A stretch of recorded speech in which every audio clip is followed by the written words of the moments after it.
The awesome series of Dandadan focuses on the existence of ghosts, cryptids, and the paranormal. Today we'll be explaining in detail every species of alien that has appeared in the series so far. If you enjoy Dandadan content, make sure you hit that like button, subscribe for plenty more content like this, and consider supporting the channel by becoming a member to receive exclusive access to member-only streams in the community Discord. Thank you so much for watching.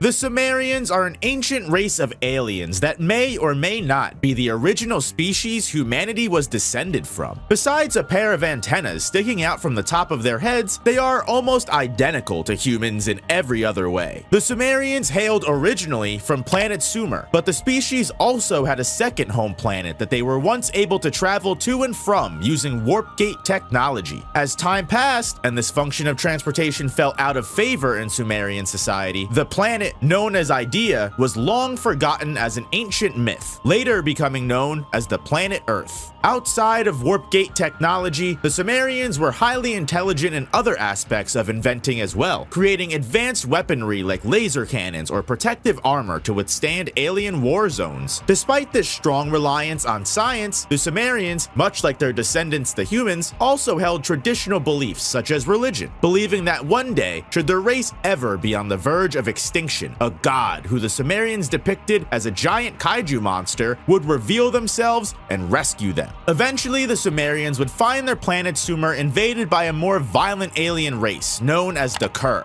And no matter how hard they fought back, they were eventually outnumbered, almost being wiped out entirely. Every Sumerian male was rounded up and sacrificed like cattle to fuel the Kurr's exosuit production. The female population left to dwindle down to a mere few. This small number of women fought valiantly in rebellion against the Kurr for many years, a perilous war that would only serve to shave off even more of their race, until only 4 remained. 4 strong-willed warriors and the last remaining Sumerian child. In one final act of defiance against the Kurr race, these 4 women and child fought all the way through the Kurr's stronghold, giving each of their lives, all in the hopes they can reach that long-thought mythical legend of a warp gate and escape to Idea. And with those final sparks of courage, the women of their race are not only able to send Bamora, the last Sumerian child, off to Earth to someday mate and rebuild their species, using an exosuit that conveniently resembles that ancient Sumerian kaiju once foretold to appear in the darkest of days, the remaining women ignite a revolution against the surprisingly found Sumerian men still remaining in the Kurr stronghold, once and for all pushing the Kurr out of their homeworld and saving their race from extinction. The Mandrill alien was one of assumedly an entire race of Mandrill aliens, a species that not only looks exactly like the Mandrill monkey of the real world, but also, for some reason, has complete and total control over the concept of cans as a whole. Once the Mandrill alien marks a certain area as his domain, the Mandrill conjures a large towering soda can, called the territory can, on any tall point or roof. Anyone who touches this giant can will become a can themselves, albeit one with human arms and legs so they can still walk and touch other people. If someone is touched by a can, they will also transform into a can, and so on and so forth until everyone within a 100-kilometer radius of the territory can becomes, well, a can. The Mandrill alien can have the rest of his species pick up all the human cans, and upon transforming them back, will be able to dissect and experiment all of the human cattle they've captured. A plan that was only possible due to the main Mandrill alien's 300 IQ that he constantly likes to remind everyone of. Meanwhile, the Mandrill alien also carries a long mace-like weapon with the face on the end that he uses to essentially play golf with an unlimited stack of cans he has to his right, spiking cans at his target that will assumedly also have the power to turn someone into a can on contact, but ultimately isn't too strong personally, as Okaroon is able to dispatch the Mandrill alien in a single headbutt, ending its plans instantly.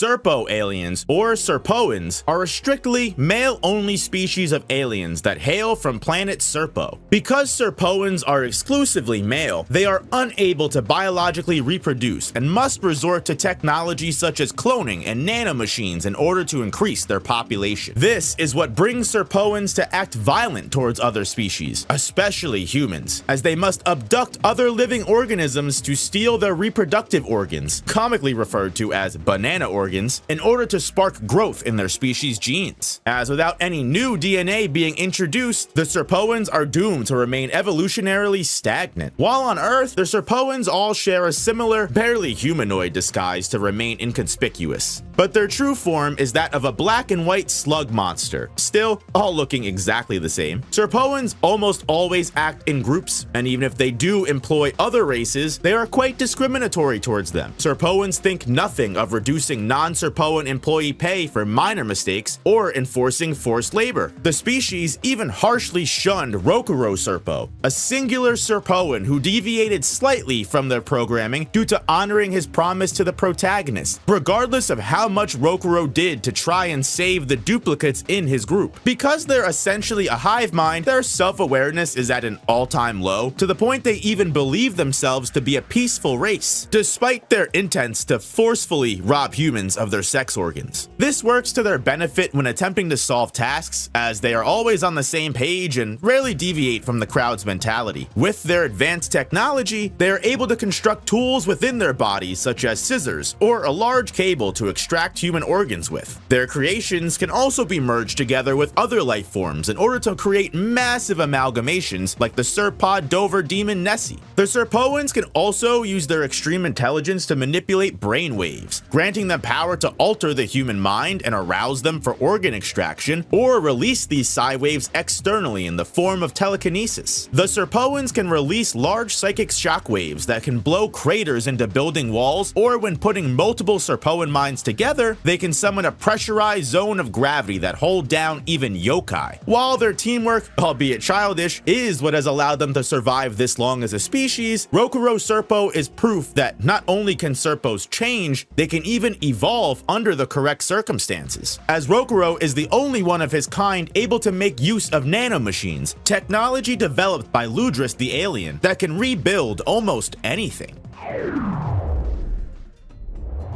The Flatwoods monster is an alien species originating from Flatwoods, West Virginia. According to Okaroon, the race has also been spotted in Yamanashi Prefecture, and they are normally around 3 meters tall. The Flatwoods monster encountered in the series, though, is a humongous creature with the build of a sumo wrestler, about the height of a skyscraper. It has the special ability to manipulate the empty space, a battleground used between aliens and high spiritual power beings, by encasing its prey in walls to prevent escape, as well as releasing a black poisonous mist in the tightly confined arena to bleed enemies dry. The Flatwoods monster is able to use its large size to its advantage and destroy large buildings with ease, or even cause the ground to plateau by stomping on it. Its one weakness is its connection to the game of sumo, where if its hands touch the ground, they will melt away completely. The Flatwoods monster can compensate for this by shifting the place of its arms and legs in order to balance its large weight. How many more of these Flatwoods monsters exist, or if there are any more unique types of them, is currently unknown, as the only one we've ever seen was employed by the Serpoans to retrieve Momo Ayase's banana organs.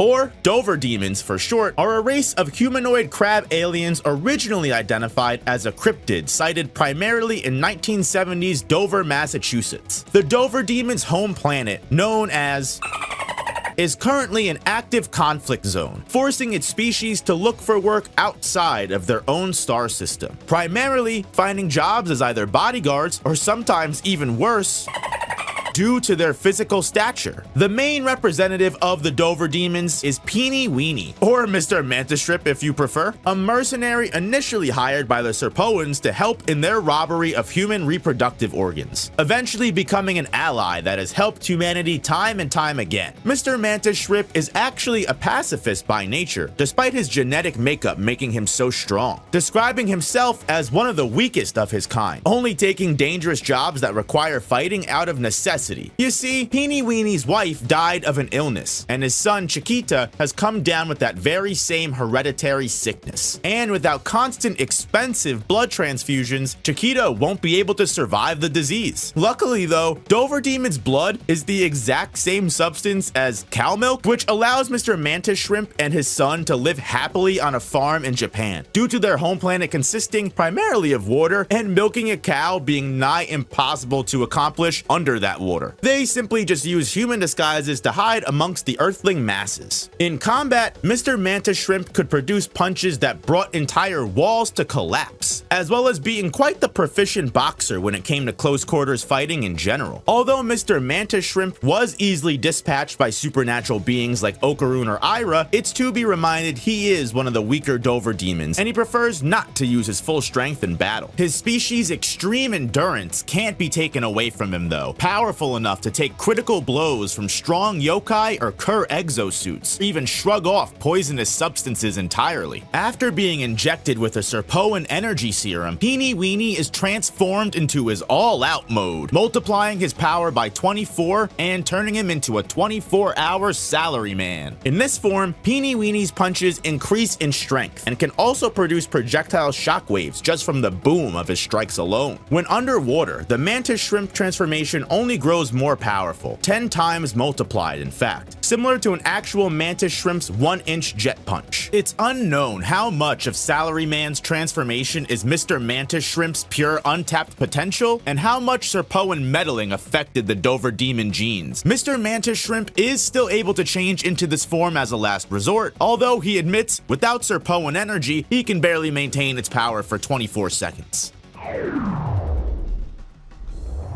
Nessie, better known as the Loch Ness Monster, is an unidentified mysterious animal, UMA for short, originally located in 1930 Scotland. It was thought to be a giant sea creature that inhabited the depths of Loch Ness Lake. Nessie technically isn't an alien, but this is honestly the best category she fits in, and the fact that the creature was employed by the Serpoans solidifies that. The Loch Ness Monster is an instinctual predator, not having the brain capacity to determine friend from foe or follow complicated orders. Nessie responds to anything that enters its sight with hostility and doesn't seem to have object permanence once that thing leaves its sight. The monster attacks by absorbing massive amounts of water in through its gills and firing it back out of its mouth as a highly compressed beam with the power to cleave through entire buildings. While it takes time to recharge the cannon, as long as Nessie's in water, its number of shots are unlimited. It's unknown if Nessie is one of a kind or if it really is a part of some alien race that the Serpo made contact with. But after Nessie is converted into the Serpod Dover Demon Nessie, she was eradicated for good after the amalgamation is destroyed by Occaroon.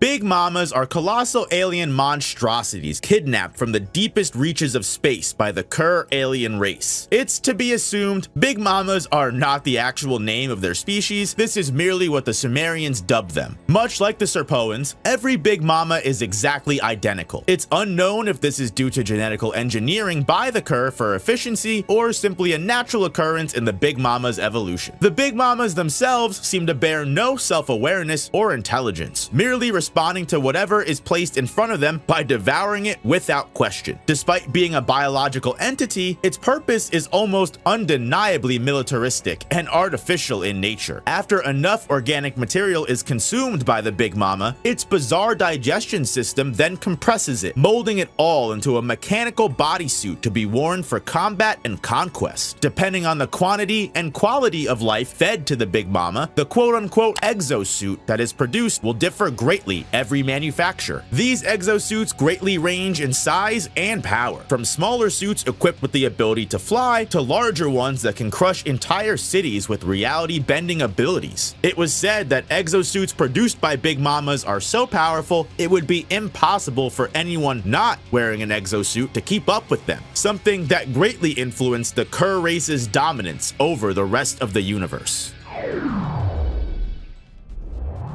The being known as the Suchinoko and the alien race of Subterraneans are intertwined, so we'll be discussing them together. Not much is known about the Subterraneans as a species, other than they are able to wear human skin in order to more easily blend into Earth's society. They are known to have supernatural strength and durability, even within their human vessel, shown when Naki Kito, a subterranean in disguise, ignores her limbs being fractured and can continue fighting in close quarters combat despite that. For 200 years, a subterranean named Naki Kito masqueraded as the powerful matriarch of the Kito family, ingraining that family into the small town politics of their local village, and eventually becoming the highest authority in the area, usurping even the police in their manipulative facades. At some point in history, Naki Kito convinced the village's population that an evil cryptid known as the Suchinoko inhabited their village's active volcano. Attributing the volcano's potential of erupting to the Suchinoko's hunger, the Kito family and the village locals resolved to sacrifice one human child every couple of years to keep the Suchinoko fed. While the village people feared retaliation from the Suchinoko, the Kito family worshipped the very real entity as if it was a god. It's unknown if all of the Kito family were subterraneans, as only Naki Kito reveals herself after the other families are arrested. It's impossible to know if this was a rogue effort on Naki's behalf, or if it's just the natural behavior of the subterranean race. The Suchinoko itself, referred to as the Great Snake by the Kito family, is a colossal worm with a huge gaping maw originating in the Gobi deserts of Africa. The average Mongolian death worm is said to grow to about 1.5 to 2 meters in length. However, it appears the repeat sacrifices and religious worship may have actually had an effect on the worm's growth. Just by merely existing, the Suchinoko releases passive waves that can psychologically manipulate beings around the Great Snake to take their own lives. This field of melancholy is large in range and can even reach the surface when the Suchinoko is fully underground. Its effects are so powerful, it can even harm supernaturally charged humans like Okaroon and Momo. On top of its naturally debilitating aura, the Suchinoko can regenerate from even fatal injuries like losing its head. However, its natural biology as a worm does make it vulnerable to things like prolonged sunlight and water. That being said, because it's technically a Mongolian death worm, the cryptid does have the natural legendary trait to discharge electricity from its tendrils that shock opponents and paralyze them. The Suchinoko can also spit up a sticky phlegm that can slow a target down and restrict their movement, making prey easier to pin down and swallow. It's unknown how many more Suchinoko may be hiding underneath the earth, along with how many subterraneans may be hiding in plain sight to pull the strings and facilitate their growth.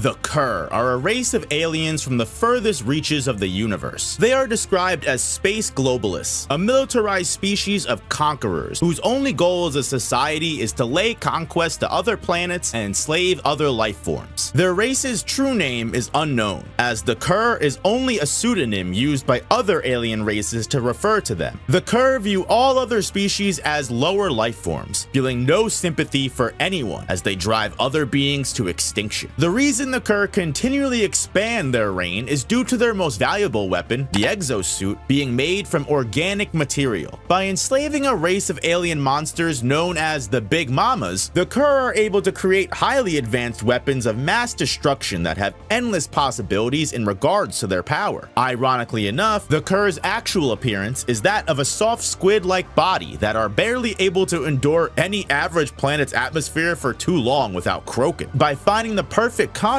for their vessels, the Kurr are easily able to bring entire civilizations to their knees with little resistance. Because the exosuit's abilities and strength are determined by the quality or type of flesh fed to the Big Mama, the differences in one suit from the next can be astronomical. From simple exosuits like a giant praying mantis with blades for legs, or Sudako, a small suit that could fly and shoot sniper rifles with electromagnetic bullets, to reality-bending exosuits like Hasters with the ability to manipulate space itself and create its own pocket dimension, Takomeshis, who came equipped with an entire anti-gravity cannon, as well as extremely supernatural exosuits like Imotako, a suit that allowed its wearer to enter a parallel dimension where they could still interact with the physical plane, meaning while Imotako was intangible, they were free to inflict as much damage as possible on their enemy with no repercussions. But then even from that surreal exosuit exosuit, we go back to like the Jet Booster exosuit, which is literally just giving its wearer jetpacks to increase their speed and striking strength. There is an exosuit for almost every Kurr fighting style, and all of these Kurr fought on par with and sometimes overwhelmed other extremely powerful supernatural entities. The Kurr always travel in squads as well, meaning they can be as lethal as they need to, depending on how ruthless they plan to be. The Kurr's advance unit, which only consisted of 10 aliens, was enough to cripple Earth's defense forces and make way for the entire Kurr fleet, full of warships that laid waste to the ancient planet of Sumer long before. Had Reiko Kashima, the most powerful yokai that ever lived, not interfered with the Kurr's invasion of Earth, the space globalists would most likely have succeeded in conquering the entire planet. The protagonist barely survived an encounter with 10 Kurr. Even the Serpoans themselves were unable to stop the Kurr and ended up being manipulated by them. Still, despite that consistent hostile nature, the Kurr were somehow able to forge an alliance with Count Saint Germaine, though this is most likely due to his unmatched strength gaining their respect in some way, genuinely being one of the only life forms the Kurr might ever consider equal.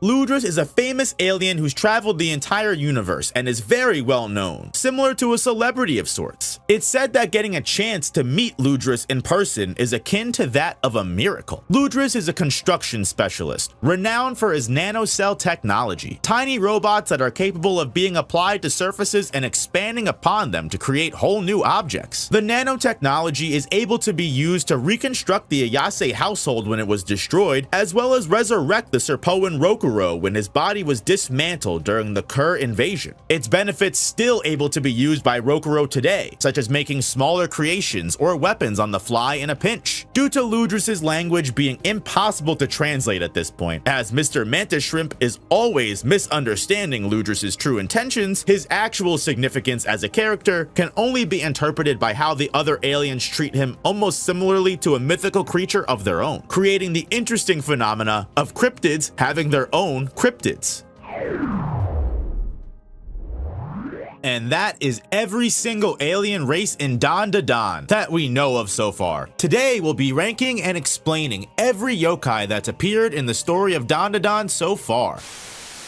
The musician tulpas, or music room portraits, are imaginary projections of the collective fear surrounding the picture frames depicting the 6 different musicians displayed in the school's music room. When terrible music is played using the instruments within the room after 2 a.m., the portraits of the musicians come to life and make hostile attempts to murder whoever dare dishonor their presence. Tulpas are a materialized being born from the collective belief and imagination of others, given power from how strongly others around them believe them to be. When the correct conditions are met, distorted forms of the musicians are summoned forth, appearing as Ludwig van Beethoven, Johann Sebastian Bach, Antonin Dvorak, Wolfgang Amadeus Mozart, Gustav Mahler, and their conductor, Leonard Bernstein, respectively. By giving physical form to the musical notes they conjure up through their instruments, the musician tulpas are able to transform these real, solid notes into bombs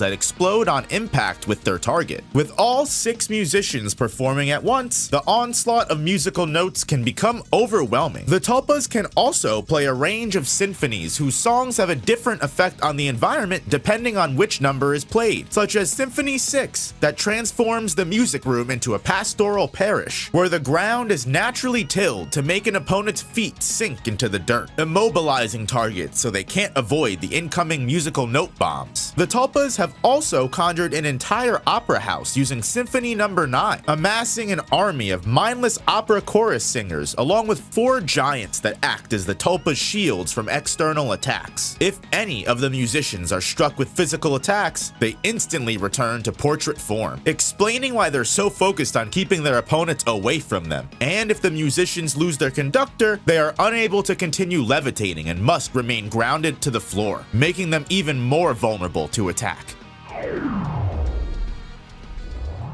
An Ombusman is a type of yokai that climbs onto people's backs in search of love. In the olden days, they were originally known as old men crying, and would usually originate from the spirit of a deceased child that died in infancy. By accepting the Ombusman and giving it the love that it craves, the spirit can potentially pass on for good. But if the Ombusman is rejected, denied any attention whatsoever, it will grow continuously, getting larger and larger until it crushes its victim with its sheer weight. While the Ombusman may initially retain memories of its previous life, as it expands, its love for its host turns to resentment, eventually turning its desire for love into a want to kill. This occurs because the spirit of an Ombusman subconsciously manipulates the gravity around it, pulling in nearby spirits until it becomes large enough to outgrow its victim. This specific Ombusman was born from the regrets of Rin Sawaki's childhood friend, Mai Kawabanga, after she died tragically in a car accident with her mother. In their early elementary school days, Rin Sawaki, Mai Kawabanga, and a group of local schoolgirls worked tirelessly to perform as a children's pop idol group. They practiced their sound every day until they felt it was enough to enter a talent show as their primary debut. Due to Rin's single mother working overtime and having to provide for both Rin and her sick grandmother, Rin had to miss out on the competition and let her friends down. Her friends coldly rejected Rin after this, especially Mai, the leader of the group, who denounced Rin as a traitor. Rin's grandmother realized just how much being an idol meant to Rin, and in trying to do the right thing, the grandmother allowed Rin to leave and meet up with her friends. Funnily enough, wanting to apologize on her own accord, Mai Kawabanga decided to drive with her mother to Rin's house and pick her up. And, well, we already know how that car ride transpired. As an Ombusman, Mai haunts Rin Sawaki for ruining Mai's dreams of being an idol, making Rin the sole person responsible, not just for her death, but for Mai never achieving her real potential as a singer. And despite Rin being mature enough to know that's just not true, Rin's childish view of the situation, as well as the yokai's resentment, forever taint that final memory between the two childhood friends. Until Rin is brought to the site of the original accident, where the former memories of an Ombusman's past life will return for just a brief moment. Those memories setting Mai's spirit free and turning the Ombusman into a purified spirit, returning the yokai to her original form as Mai Kawabanga. And upon the two of them finally being able to understand each other's sides of the story, they can officially accept one another's apologies, revoking Mai's evil intentions as a yokai and becoming more of a guardian spirit for Rin. As a guardian spirit, Mai Kawabanga is now resolved to make Rin a pop idol at any cost necessary, reminding the class representative repeatedly that this Mai isn't Rin's friend reincarnated or anything like that. She's a yokai that's haunting Rin to constantly remind her that if Rin doesn't chase her dreams as an idol, then Rin's life has no meaning. In this form, albeit less hostile, Mai Kawabanga is sharp-tongued and quick to insult the main cast, outright refusing to help them, and even Rin herself on occasions that could mean life or death. That being said, Mai is more than willing to let Rin wield her spirit powers and make use of them as Rin sees fit, as long as Rin promises to keep singing, of course.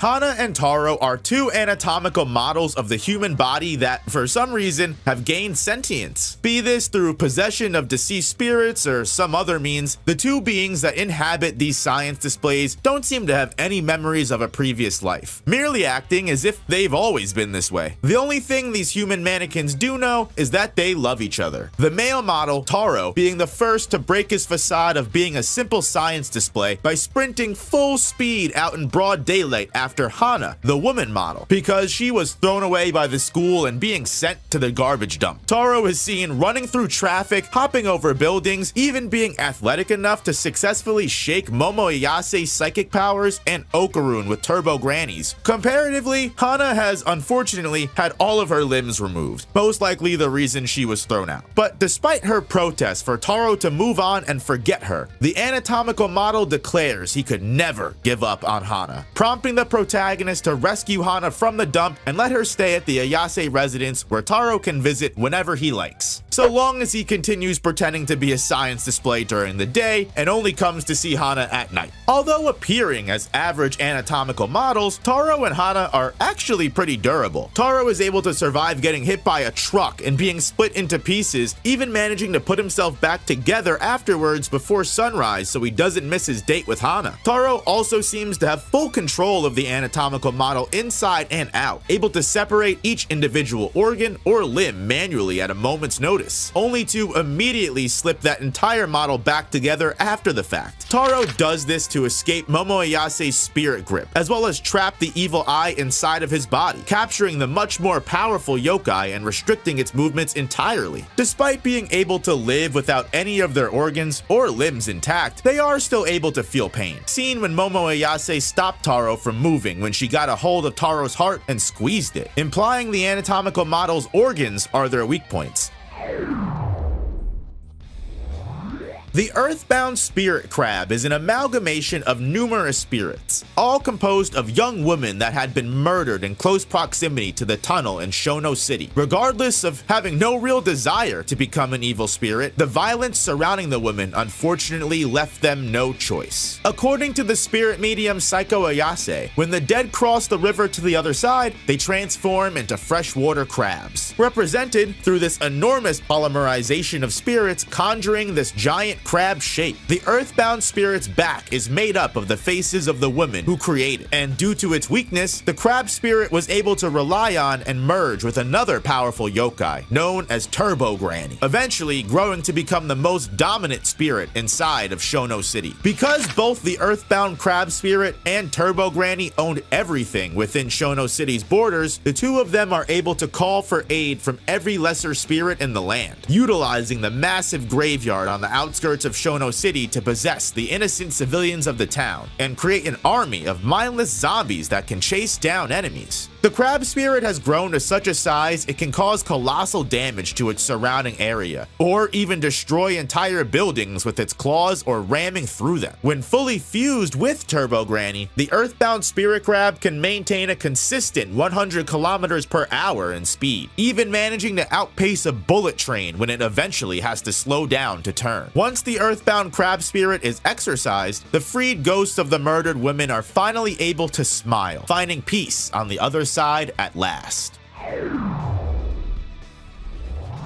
Acrobatic Silky is the spirit of a deceased woman who sadly took her own life. In the living world, Acrobatic Silky was a single mother who worked tirelessly to give her only daughter the best life possible. The mother employed herself with multiple jobs, even going as far as prostitution to pay for gifts for her child, neglecting her slow stacking debt, all in hope she could provide a little bit of happiness to the one person that mattered in her life, eventually leading to collectors coming to knock down her door and steal everything the mother owned, assaulting her and leaving her with literally nothing, even going as far as to kidnap her daughter, the beacon of light she cared so much about. No matter how far she ran, no hope remained. Her daughter was gone, and in a moment of weakness, so too was she. Acrobatic Silky danced atop a high rooftop in the storming rain, throwing herself from the peak and declaring life without her child no life to live at all. Her darkness and pain transformed the mother into a strong yokai, draped in red garbs, unable to recall her terrible past. One day, a young girl by the name of Ira Shiratori, in a brief moment of lucid paranormal phenomena, mistook the yokai for her own deceased mother. Although Ira never retained the power to see spirits, Acrobatic Silky attached herself to Ira for over a decade, falsely believing this girl to be the daughter she had lost long ago. This became the catalyst to Acrobatic Silky attacking Ira Shiratori once the girl regained the power to see spirits as a teenager. Upon noticing Ira Shiratori's awakening, Acrobatic Silky slowly stalked the teen before making her move, swallowing Ira whole when the teenager refused to call Acrobatic Silky her mother. The yokai being so brutally obsessed with the idea of motherhood, Acrobatic Silky even offered to spare Momo Ayase's life and take her as her new daughter if Momo just referred to the yokai as mother once. Despite being a fairly young spirit, to the point even older yokai like Turbo Granny aren't privy to her existence. Acrobatic Silky is quite powerful. The Scarlet Mother's biggest asset is her flexible body and extreme speed, surprisingly keeping up with or even outpacing someone like Okaroon while using Turbo Granny's abilities. The yokai retains the acrobatic skills from her previous life, allowing Acrobatic Silky to deal concussive damage with her kicks, as well as manipulate the long tendrils of her silky hair to weave between or add extra attacks into her combos. Her hair allows Silky to extend her already impressive range, as well as bind or restrict opponents and other objects in her hair's grasp. However, being a yokai does not prevent Silky from natural human weaknesses such as hair being flammable. Acrobatic Silky is easily carried away in the moment, but her devotion to being a mother overrides all else. The yokai was willing to surrender all of its life energy in order to revive Ira Shiratori when Silky realized she accidentally killed her, even forcefully tearing off her own jaw to prove to the protagonist Silky no longer meant them harm. Because Ira was willing to comfort the yokai in its final moments, Acrobatic Silky was able to finally find peace and pass on to the afterlife, leaving her power in the hands of Ira and never becoming a threat to anyone again.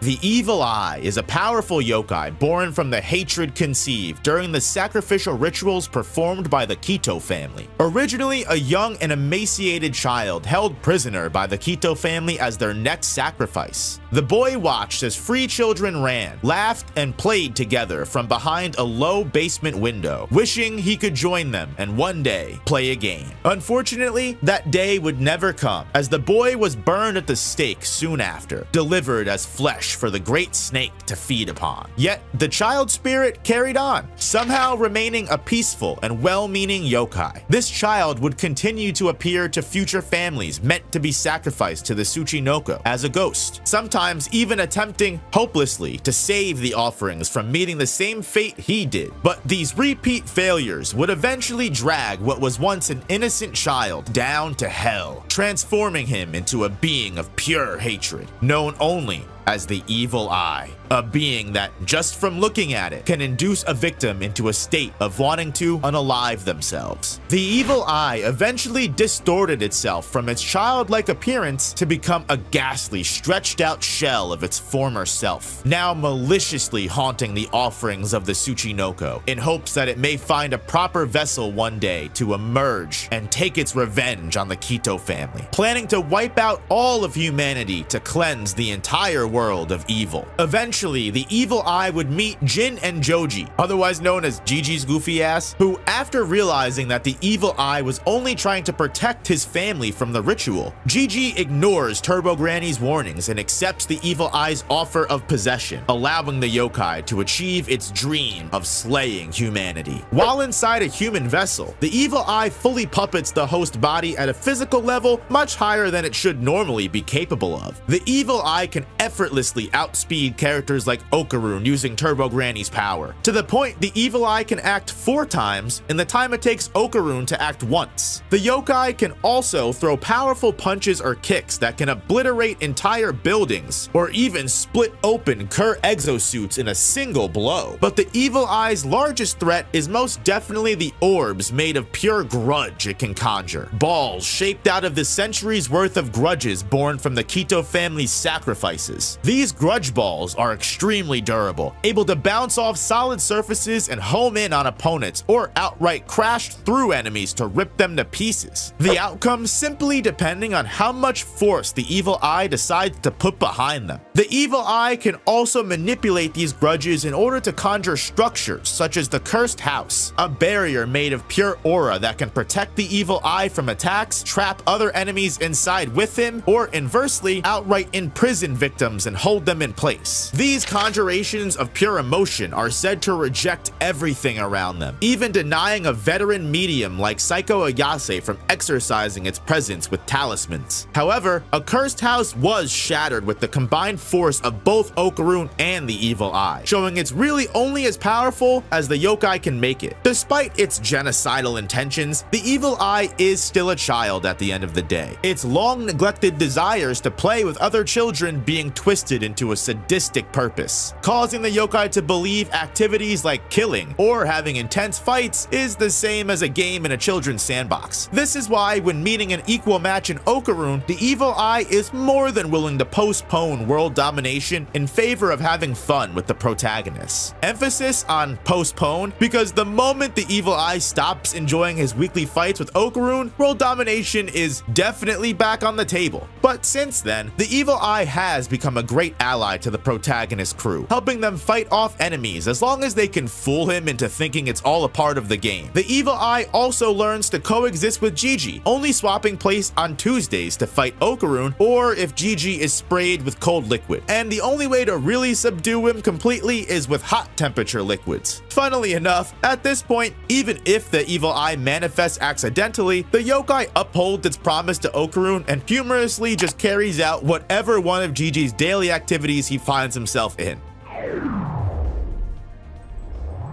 Brella Boy is a peaceful yokai born from the spirit of a deceased Futazuma, younger brother of Unjizuma. In spite of their father's death due to work exhaustion and the crippling poverty that came with their widowed mother unable to make ends meet on her own, Futazuma was an abnormally bright child. With the guidance and protection of his older brother Unji, Futa never felt fear or sadness, finding all the happiness he could ever need in his cherished pair of rain boots and umbrella, treasures that Futa carried with him wherever he went. And when Futa was bullied for never being caught dead without them, Futa still managed to smile, even through the bloodied noses. At least that was until one stormy night when Futa's umbrella was stolen by the wind and cast to sea. By the time Unji made it to the coastline, the ambulances had already been there for minutes, adding another haunting death to an already grieving family, down from 4 to 2. As a yokai, Brella Boy appears similarly to a Japanese yokai named Kasa Obaki. Despite Brella Boy's massive strength, the yokai only shows itself to aid his once older brother Unji in stopping the cycle of death from continuing any further. While possessing Unjizuma, Brella Boy is able to fulfill Futa's once seemingly hopeless dream of soaring through the sky with an umbrella, as the umbrellas Unji is able to conjure can generate large shockwaves that either decimate objects in its path or launch Unji at extreme speeds over large distances. Unjizuma is usually only limited to 2 umbrellas per day. However, when Umbrella Boy's power is forced past its ordinary limits by the fairy tale card, Brella Boy is able to rocket off what seems like an endless barrage of shockwaves, much more powerful than the ones used by Unji, all at the risk of destroying Unjizuma's body from within the longer this maximum output continues. When realizing its full potential, Brella Boy was almost able to defeat an entire army in battle. Yet even once its rage was finally quelled, the yokai still had no desire to use its power ever again. Unjizuma was only able to recall Brella Boy's strength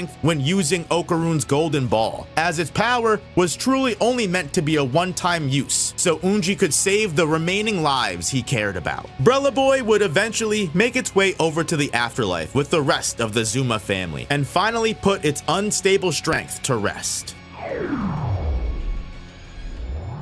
Turbo Granny is an infamous and ancient yokai that was previously fused with the Earthbound Spirit crab in Shono City. Usually depicted as an elderly woman that's capable of running speeds of 100 kilometers per hour, Turbo Granny prides herself on her agility, never saying no to a race, and placing a curse on any challengers who either give up mid-race or just lose outright to her extreme speed. Through her curse, Turbo Granny is able to take possession of her victims, transforming them into a near mirror image of herself, and usually sending that victim into a frenzy. The curse is also able to affect people through mere sight alone, Turbo Granny holding the power to make one's nose bleed from only seconds of exposure, eventually leading to the desired victims dying from a stroke or heart attack at Turbo Granny's whim. As a yokai, Turbo Granny is able to materialize herself with the appearance of an older woman, sporting a massive gaping maw to bite off her victim's reproductive organs. But the yokai is so so powerful it can even manifest as pure spiritual aura, resembling a ghastly form that can use its malicious presence alone to harm targets. While in this spiritual form, Turbo Granny can remotely control any being she's laid a curse upon, communicating through them and creating a time-freezing pocket dimension that only Turbo Granny and her chosen curse victims can exist inside of. Due to Turbo Granny's fusion with the Earthbound Spirit Crab, she has become the dominant yokai in Shono City. As a result, her powers are vastly amplified by home field advantage, as well as allowing Turbo Granny to seize control of all the deceased spirits residing in Shono City. Despite Turbo Granny's apparent foul nature and innate hostility to all beings that challenge her, the yokai does have a hidden side of compassion. The real reason Turbo Granny merged with the Earthbound Spirit Crab, revealing that the yokai was using her power to comfort the deceased souls of the murdered young women, actually protecting them on their cycle through the afterlife. This quote-unquote heart of gold is seen time and time again once Turbo Granny is forced to ally herself with the protagonist group, the yokai's essence becoming trapped within a stuffed Maneki Neko doll once defeated, unwillingly becoming well acquainted with Seiko Aas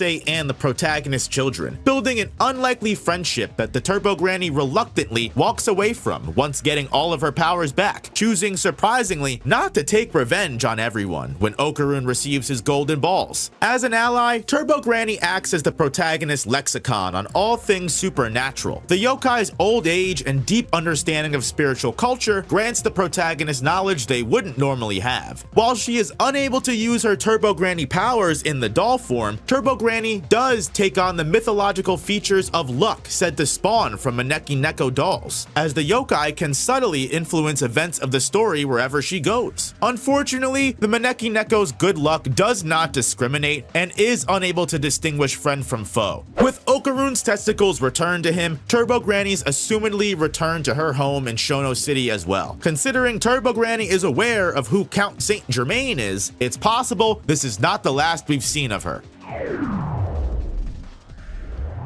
The Fairy Tale card is a major yokai that was sealed many years ago within a cursed trunk known as the Danmanra. Using the power of 4 guardian deities as well as a crystal core for the seal's foundation, the Fairy Tale card's strength was trapped within the Danmanra, with no hopes of escaping through its own merit. The yokai was not completely powerless though, as it was able to use its influence over the cursed trunk structure to create a pocket dimension within its walls, and put faith in the subtle manipulation of humans, making it resemble a detailed fantasy board game filled with numerous challenges and mindless NPCs. With the passage of time, those who once sealed the yokai away were long forgotten, and the Danmanra easily slipped back into the human world as any other oddity sold at an antique store. Should anyone come into contact with and open the Danmanra, they would instantly shrink to the size of a board game piece and become trapped in the cursed trunk's pocket dimension. The Fairy Tale card used its limited knowledge of humans to make the board game survivable and inviting, filling the world with candy and sweets for sustenance, and changing the guardian deities into winnable boss fights. The main inspiration for the Fairy Tale card's cursed trunk is the story of Jumanji, a magical board game that conjures its dangerous fantastical setting in the real world as it's played. This reference is reinforced by Unjizuma's closely linked name to the story. Once fully realized, the Fairy Tale card grows to inhuman sizes, multiple thick tendrils carrying giant playing cards at their ends, each representing one of the human senses respectively. By activating one of these cards, the Fairy Tale yokai is able to remove the corresponding sense from the human anatomy that's reflected in the playing card symbols. By making use of the Fairy Tale card's eye card, all enemies in the area will have their eyes erased, and if the ear card is played, their hearing becomes deafened by a loud ringing noise, and so on and so forth. This puts the Fairy Tale card's opponents at a major disadvantage, while its colossal size and tendrils are given full reign to attack its impeded targets. The Fairy Tale card's largest asset, though, is its ability to corrupt the human mind with its darkest thoughts, making use of someone's innermost trauma to transform them into a mindless pawn of hatred. The Fairy Tale card can only possess those that make direct eye contact with it. However, the amount of humans the yokai can manipulate seem to be unlimited, meaning it can easily make use of its other pawns to physically force open the eyes of other targets. The fairy tale card is able to drive a person's spiritual potential to its maximum output, usually at the cost of that victim's life force. By amplifying a controlled Unjizuma's power level, the possessed spirit medium broke his daily limits of spirit power, nearly dying from overexerting every last drop of energy to perform the fairy tale card's bidding. This mind control can be broken though if the main face of the fairy tale card is attacked. Unfortunately, the yokai's playing cards will just regenerate from the source, unless they are attacked all together or in pairs. After its defeat at the hands of the protagonist cast, the fairy tale card is reduced to a small, pocket-sized furball. Its remaining power is then absorbed by Count Saint Germaine, who maximizes the fairy tale card's power to an even higher degree than its original owner, being granted dominion over seemingly both hands and feet as well, leaving the now defenseless, pathetic yokai in an unknown status, left to roam forever as a weak ball of hair. Reiko Kashima, better known as Kuchisaki Onna, or the Slit-Mouthed Woman, is well known across the country of Japan as the most powerful yokai of all time. Little is known about how Reiko Kashima came to be, other than that she represents the spirit of a deceased woman who was once madly in love, that lost her life to an air raid bombing during a war-torn time period of the country. Reiko Kashima has since become the essence of narcissism, the yokai's obsession with her own appearance constantly leading Reiko to ask unlucky passerbys if they think she's pretty, incurring the yokai's wrath should they answer in any way that slightly offends her. Due to this extreme ego, Reiko Kashima can truly only be fond of people or objects that she deems uglier than herself. If Reiko Kashima chooses, she can trap these poor souls inside of her mirror's pocket dimension, able to compare Reiko's own beauty with the victim's ugliness until she tires of them. This method can backfire on Reiko though, shown when Bamora and Momo block Reiko from seeing her own reflection in the mirror, something the yokai can't stand, but even worse, the two of them act so cute they begin to overshadow Reiko Kashima's looks, forcing her to eject them from her mirror's pocket dimension. Ironically enough, Reiko Kashima's monstrous appearance is due to an overabundance of makeup, as whether Reiko is aware of it or not, the yokai is actually extremely gorgeous underneath this yokai makeup, her stretched wide mouth and teeth as well as unkept hair giving way to a modest, easy on the eyes face with pretty features. As the strongest yokai in the known world, Reiko Kashima has shown power unlike any other spirit. When first encountered, the yokai moves so quick, Momoyase is only able to chant the word pomade, a warding spell used to temporarily remove spirits from the living world, twice before the yokai interrupts and slams Momo into a wall. Even with Bamora's full kaiju form landing a barrage of repeat punches, not a single hit phases Reiko, the yokai continuing its conversation mid-combo, ignoring the kaiju's immense strength and suplexing the exosuit as if it weighed next to nothing. Reiko Kashima can tear down buildings or even entire city blocks using her bare hands. But the yokai's greatest strength lies in her ability to manipulate mirrors. Just as she was able to trap humans within her mirror dimension, Reiko can extend this alternate space to any reflective surface in at the very least a city-wide radius, able to remotely teleport her attacks to any of these surfaces, or pulling them to her location by grabbing onto them or keeping them from moving, ultimately being powerful enough to trap an entire Kurr invasion consisting of tens of thousands of different warships and individual fleets all inside of her pocket mirror dimension and sending it all to oblivion with a single all-encompassing barrage of punches. Reiko Kashima can also use her control over mirrors in more roundabout ways, even being able to hypnotize people by making eye contact with them through a mirror. Reiko is able to perform surveillance on any of her targets through her mirror from afar by connecting the dimension to other reflections, using this information to emotionally manipulate that person into revealing themselves either through intimidation or replicating a person's voice to lure them into her grasp. Despite being a yokai of malicious intent, Reiko Kashima is somewhat aware of her previous life, having a strong hatred toward aerial bombardments due to the way she originally perished, as well as knowing in her heart of hearts that love is the most important thing of all, choosing to forgive her grudge against Momoyase when the yokai sees her hopeless romanticism towards Okaroon and not wanting to take love away from them, an action that gives Reiko Kashima the confidence she needs to go out and find her own man.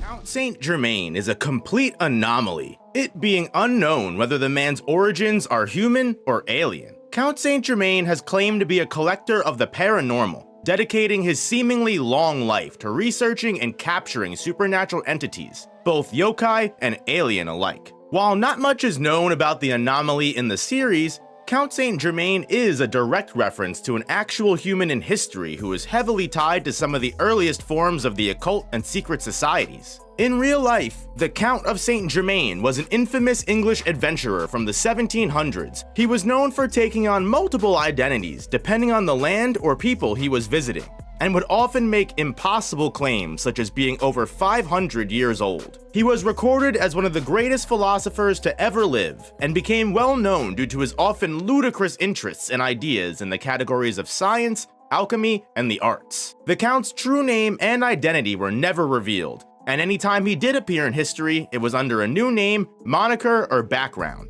According to some legends, he was a man blessed by God, left to wait on earth eternally until the second coming of Jesus Christ. Whether this Count Saint Germain is an immortal and has been drifting through the universe as a collector his whole life, or he was a man cursed by Jesus Christ, or some other entity to walk forever until locating the Dandadan, Count Saint Germain's dedication to his cause borders on the obsessive. The anomaly was first introduced alongside the space globalist Kurr Empire, a race of aliens who ruthlessly wage conquest on any planet they lay eyes on. And for such hostile beings to ally themselves with Count Saint Germain, it says a lot about his intentions, as well as his own strength. The man's lack of morals are apparent in the people that he manipulates, all in service of Germain's personal gain and acquiring more relics for his collection, taking advantage of vulnerable teenagers such as Kokiyuki Shiro, an attention-starved girl whose own parents thought she was a failure, or a quiet salaryman whose wife, his only friend, was on the verge of death from incurable disease. Count Saint Germain offers a solution to these people's problems, almost always with no intentions of following through on those promises, at least as far as it can be seen. In the Danmanra arc, where the protagonist battled against the fairy tale card yokai, Count Saint Germain gifted Unjizuma with one of Okaroon's kintama, instructing him to invade the cursed trunk that housed the fairy tale card,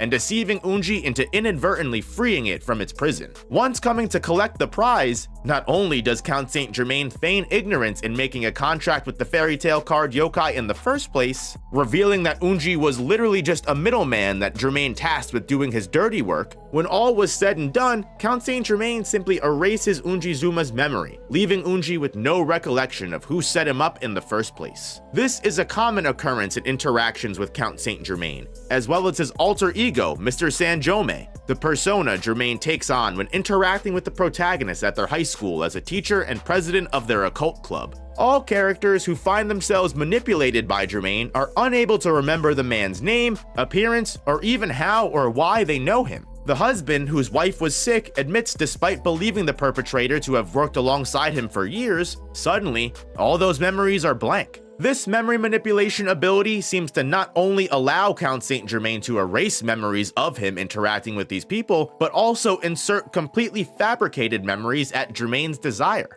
explaining why, despite never being present before, something even the protagonist mentioned when meeting Mr. Sanjome the first time, the man is able to assimilate into Dandadan's high school as a teacher that supposedly has always worked there, and all the faculty have fond memories of working with him, even inviting him out to social mixers because he's so modern and hip. It's unknown if this is even Count Saint Germain's own power, due to the massive arsenal of yokai abilities and alien artifacts he has collected over the centuries he's presumably been alive. Count Saint Germain is able to control all of these different stolen spirits with the power of the Asura Blade, an ancient sword used in the earliest days of Japanese society, said to curse the wielder of the blade with a life full of non-stop killing, forcing them to kill for eternity, fighting until their very last breath is drawn. And to ensure that the swordsman would be able to kill all of their obstacles and the master swordsman that may stand in their way, the Blade of Asura was said to take on the powers of different yokai in order to aid its user in battle.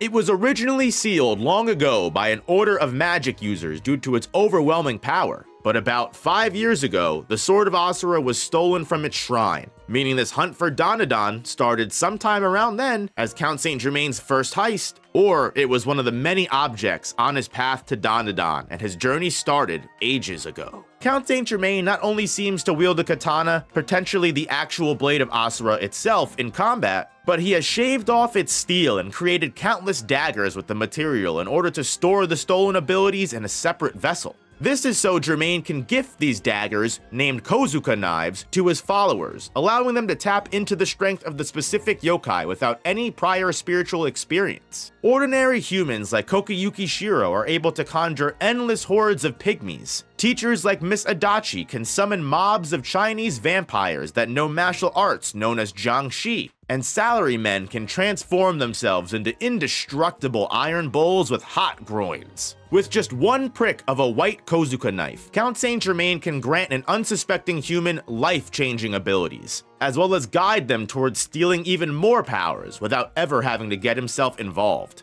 This is done with the black Kozuka knives, where after a single condition, the losing party's admittance of defeat is met, the dagger can tap into the Asura Blade's power and absorb the target's abilities on contact. Count Saint Germaine is also able to tap into these stolen powers himself, as seen in his short battle with the Fairy Tale card. By injecting vials of power into the Asura Blade, Germaine can utilize those stolen yokai's abilities on a level that might even exceed the original spirits. After he takes the Fairy Tale card's power, Count Saint Germaine is able to conjure an additional 2 cards that the yokai was not able to manipulate before, utilizing the initial skills of corrupting minds with the face card, as well as erasing one's mouth, eyes, or ears with the respective symbols, but also gaining the power to supposedly bind or even erase a target's hands and feet as well. It's unknown if the yokai was just not at full power yet, or if Germaine really can surpass the original owner's capabilities, but at the very least, it does seem Count Saint Germaine is restricted to only using one of these vials at a time,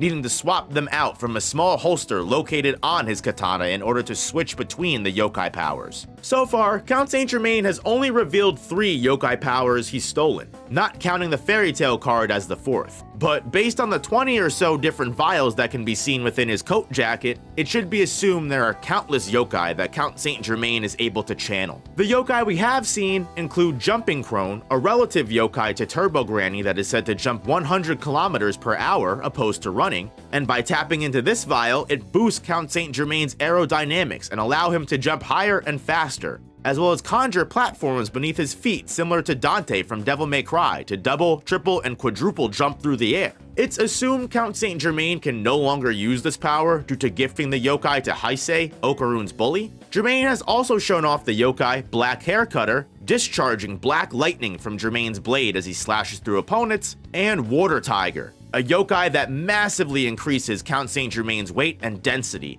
ensuring his feet plant firmly on the ground and cause large quakes in the earth beneath his landing. By weaving a mix of these different yokai vials together to match any obstacle that gets put before him, Count Saint Germaine was able to keep pace with even an extremely powerful yokai like the Fairy Tale card. The mysterious man seemed to be a master of Iaido sword style, able to unsheath and resheath his blade between strikes without struggle. Germaine was also strong enough to slash right through the Fairy Tale card's tendrils without issue, compared to the protagonists who required their all-out strength to even begin to compete. And even while Germaine's eyes were banished by the Fairy Tale card, the mysterious man showed almost precognition level of agility and reaction time, effortlessly cutting down and dodging all of the Fairy Tale card's attacks despite being blind. Although Germaine admits he might not be able to defeat the yokai himself, this is not really because he's less powerful, but more so because the card's defeat conditions require a party of 2 or more. The arrival of Occaroon and Rokuro Serpo on cue in that moment, making it even harder to believe this entire event was not orchestrated down to the detail by Count Saint Germaine.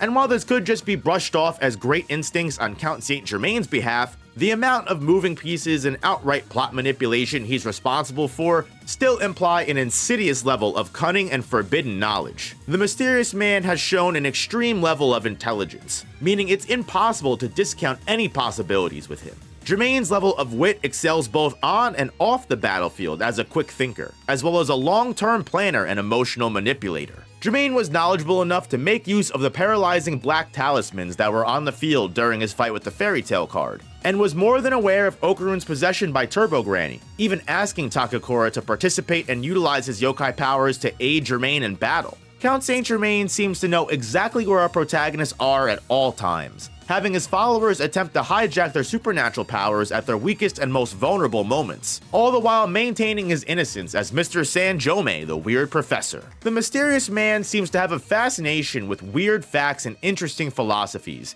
as in his off time, Count Saint Germain seems to research the most minor details until he can't learn any more. Whether this is because he genuinely seeks the knowledge or feels some form of compulsion, Count Saint Germain even weaponizes this information he learns in order to force his targets to yield and fulfill the Kozuka Knives conditions while they're none the wiser. This is shown when Count Saint Germain engages Okaroon in an intellectual debate non-consensually, and after talking the teenager's ear off and Okaroon politely admits quote-unquote defeat so we can exit the conversation, had Okaroon actually been connected with Turbo Granny at the time, he would have accidentally relinquished all of his ownership over the yokai. While possessing some level of decorum, as well as a dignified personality, Count Saint Germain's quirkiness pokes through in his weird manner of speaking, as well as Mr. Sanjome's awkward attempts at using modern slang or phrases. But underneath all of this is a cold-hearted and determined collector of the paranormal, willing to step on and even betray whoever stands in the way of that ultimate goal.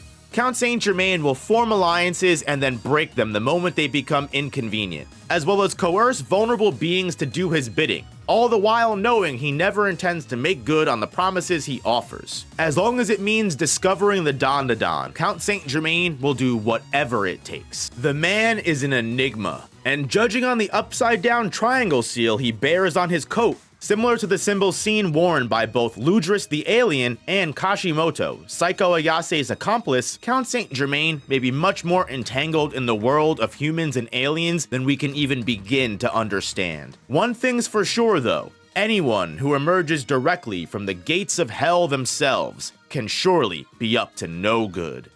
Ken Takakura, better known as Occaroon, is a teenager attending high school and a fanatic believer in all things alien, UFO, and unidentified mysterious animal. Most of Occaroon's life has been lived as an outcast. And because of his lonesome, the pursuit of aliens and getting abducted became a coping mechanism for Occaroon to believe there were still some people out there who wanted to be his friend. His childhood trauma affects how Occaroon currently handles relationships, always assuming the worst of his peers and refusing to open up to people, regardless if their intentions are good or not. However, his obsession with aliens ends up leading Occaroon into an acquaintanceship with Momo Ayase, a girl who takes pity on Occaroon while he's being bullied and steps in to save the child. After taking a bet that places both Occaroon and Momo in danger, the two of them are awakened to supernatural abilities that lie dormant deep within. Occaroon, while investigating a haunted tunnel, is cursed by the legendary evil spirit Turbo Granny, a yokai that tortures humans who are unable to defeat her in a foot race. At this point in the series, Occaroon is a teenager who neglects physical activity in favor of knowledge and pursuing his passions, meaning the teenager is absolutely smoked in a race with the 100km/h granny. And even worse, the boy ends up having his genitals stolen by the yokai as part of this curse. Under normal circumstances, the child probably would have been killed completely by the yokai's curse. But thanks to Momo Ayase's telekinesis, she's able to grab a hold of Occaroon's soul and keep Turbo Granny from possessing Occaroon entirely. They are eventually able to remove Turbo Granny's power after defeating the entity and the Earthbound Spirit crab she was empowering. But the chaotic battle results in Occaroon only having one half of his genitals returned. The boy's testicles, henceforth referred to as kintamas, are lost and must be retrieved over the course of Dandadan's first story saga. In the non-consensual exchange though, Occaroon retains a large enough portion of Turbo Granny's spirit power to manifest the yokai's strength as a battle transformation. Because of Occaroon's connection with Turbo Granny, he has developed a keen sense of spiritual awareness and is able to clearly see and interact with spirits both good and evil. The teenager is also able to be pulled into empty space, an alternate dimension utilized by aliens primarily to separate humans with high spiritual energy away from non-desirables. Most importantly, the Turbo Granny transformation allows Occaroon to utilize the extreme speeds of the yokai, able to maintain an intense running pace over long periods of time, or push his body to the maximum all at once, igniting at a full burst of speed when Okaroon goes all out. Not only does Turbo Granny's speed make Okaroon tough to keep up with for most enemies, it increases the impact of Okaroon's attacks significantly by multiplying the amount of force put behind any of Okaroon's strikes. This can be seen when, without even going full speed, the Flatwood monster's fingers are cleaved clean off by Okaroon's teeth before the alien can even react to what occurred. But Okaroon was also able to rip through the Serpo Dover demon Nessie in one shot, once his trajectory was properly aimed by Momo. As Okaroon gains experience and begins to fight more often, the boy gets much more accustomed to Turbo Granny's speed. While always being able to dodge or react to certain attacks thanks to the superior agility, Okaroon's weakness is displayed during his first couple of fights with the Evil Eye. Despite being much faster than the Evil Eye, the yokai is a much higher skilled combatant with attacks much better suited for close quarters combat. Okaroon does defeat the Evil Eye by catching him off guard with a large release of his all-out squat thrust, but it's clear by their numerous other encounters that Okaroon cannot recreate this victory on his own twice. This is until Okaroon and Ira receive training from Turbo Granny at the school's musical room, where the yokai explains that for every single beat of a song, she would be able to make 5 movements. However, Okaroon is only making 1 in that same time frame, revealing a severe underperformance on his part. But by taking on the musician tulpas, spiritual beings created from fears and imaginations surrounding the portraits in the school's music room, Okaroon and Ira are able to practice their reaction times and movement speed against physical manifestation of musical notes, quite literally testing themselves to Turbo Granny's APB, actions per beat analogy. It's after this severe level of dedication that Okaroon ends up surpassing the Evil Eye in their next battle almost effortlessly, driving the powerful yokai into a corner and almost defeating him entirely, had Okaroon's transformation not worn off from exhaustion. In this final battle against the Evil Eye, Okaroon seems to almost enjoy the thrill of battle to an extent, giving the Evil Eye a clear indication that these fights can be fun. The sole reason the entity decides to put off his goal of destroying humanity as of right now. But it also puts into perspective how much the yokai transformation changes Okaroon's personality. I haven't mentioned it yet, but while in Turbo Granny mode, Okaroon becomes severely apathetic and melodramatic, revealing the worst tendencies of a person and bringing them outside to the surface against their will. However, when putting his entire soul and body into battling the Evil Eye, for what Okaroon believes is to keep Momo safe, the teenager feels the thrill of life. It can be assumed that at this point, something changed within Okaroon. Originally just a boy that was quite fearful of most situations and was scared to speak out or step up, and was really only barely able to gain courage to defend others like Momo, such as when he accidentally transforms and threatens classmates that are spreading lies about her. But after having too many close encounters with death and almost losing Momo too many times, when Okaroon decides to start taking his battle skills and fighting seriously, is when he starts becoming the Ken Takakura type of character Momo truly loves. Even after the Acrobatic Silky arc, Okaroon starts taking his own steps to grow, such as exercising and working out, because he believes it will be what's best to protect the people he cares for. While growth does start slow at first and is hard to notice, it gains momentum from consistency and discipline over time.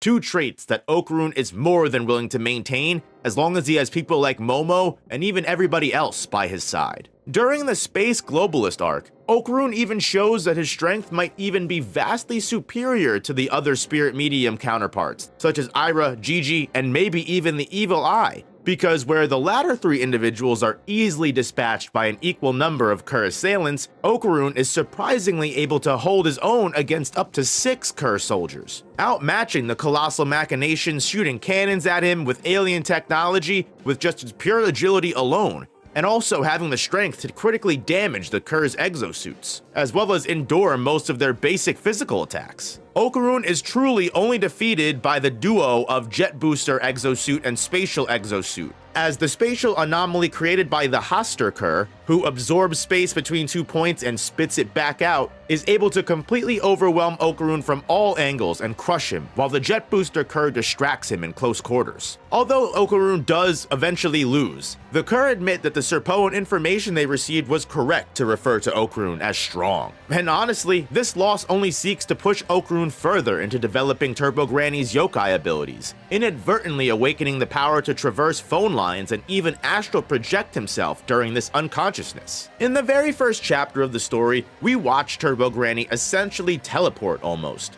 making her way from the haunted tunnel that Okaroon visited all the way to the abandoned hospital that Momo Ayase was being abducted by aliens in. Turbo Granny is able to make this long distance travel by passing her essence through telephone lines, using her intense speed to match with the spiral flowing electricity amongst the connection lines, spitting themselves out on the other end of Momo's phone call with Okaroon. By utilizing this technique, Okaroon can not only cover large citywide distances in instants as long as he properly maintains the speed and spiral formation, he has been shown to even adapt this into a battle style by using constant power line traversal to amplify his speed even further. Every time Okaroon spits out of a telephone line, the speed he was carrying within is stacked onto any existing speed Okaroon had before going in, creating a constant multiplication equation that allows Okaroon to massively boost his striking strength several times past what Turbo Granny's agility already allowed him to. This is what allows Okaroon to blitz through the Hoster Kurr and completely eradicate the alien's exosuit once and for all. And by this point,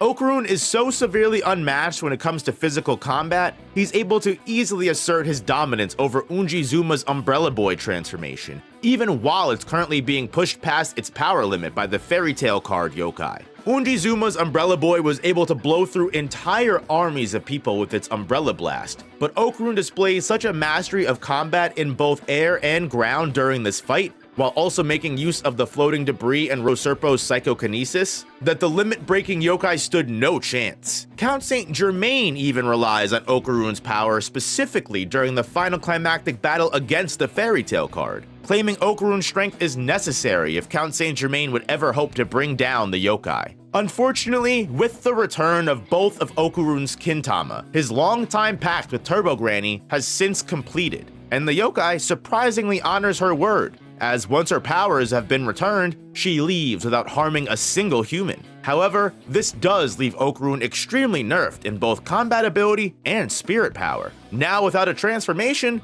Okaroon is simply left to his own personal athletic skills. But much to his surprise, they have massively leveled up since the last time he's relied on them. All of that constant fighting, training, and battle experience leaving Okaroon with a top-level physical condition, shown when he accidentally breaks a lot of his high school's athletic records and outperforms his entire class in fitness exams. In his short battle against Koki Yukishiro's Pygmies, despite not having any spiritual transformation, Okaroon is able to keep up with Ira Shiratori, who's making use of Acrobatic Silky's powers. He's even quick enough to reflexively dodge incoming projectile knives, or intuitive enough to call out helpful information to his teammates by analyzing the battlefield and adapting appropriately. Even without any active spiritual power, the teenager is a very beneficial asset to his allies in battle, his confidence not wavering in the slightest despite the strength nerf to his fighting ability, and he still does everything he can to make sure his friends, and most importantly, his love, Momo, is kept safe. Although the current ongoing story arc has resulted in chaotic events splitting our characters up, it was heavily implied that Momo was going to ask her grandmother, Seiko Aas, to develop Okaroon's base spiritual powers similar to how Gigi did, empowering Okaroon to fight without Turbo Granny's transformation, potentially permanently. For a kid who was too afraid to say he wanted to hang out with Momo again and needed her to ask that question for him, Okaroon has truly come a long way since the beginning of Dandadan, and I'm sure his development isn't anywhere close to being over, especially with Momo's current debilitation requiring Okaroon to step up even more than he had to with Turbo Granny's powers. But something tells me our boy Okaroon's got it in the bag.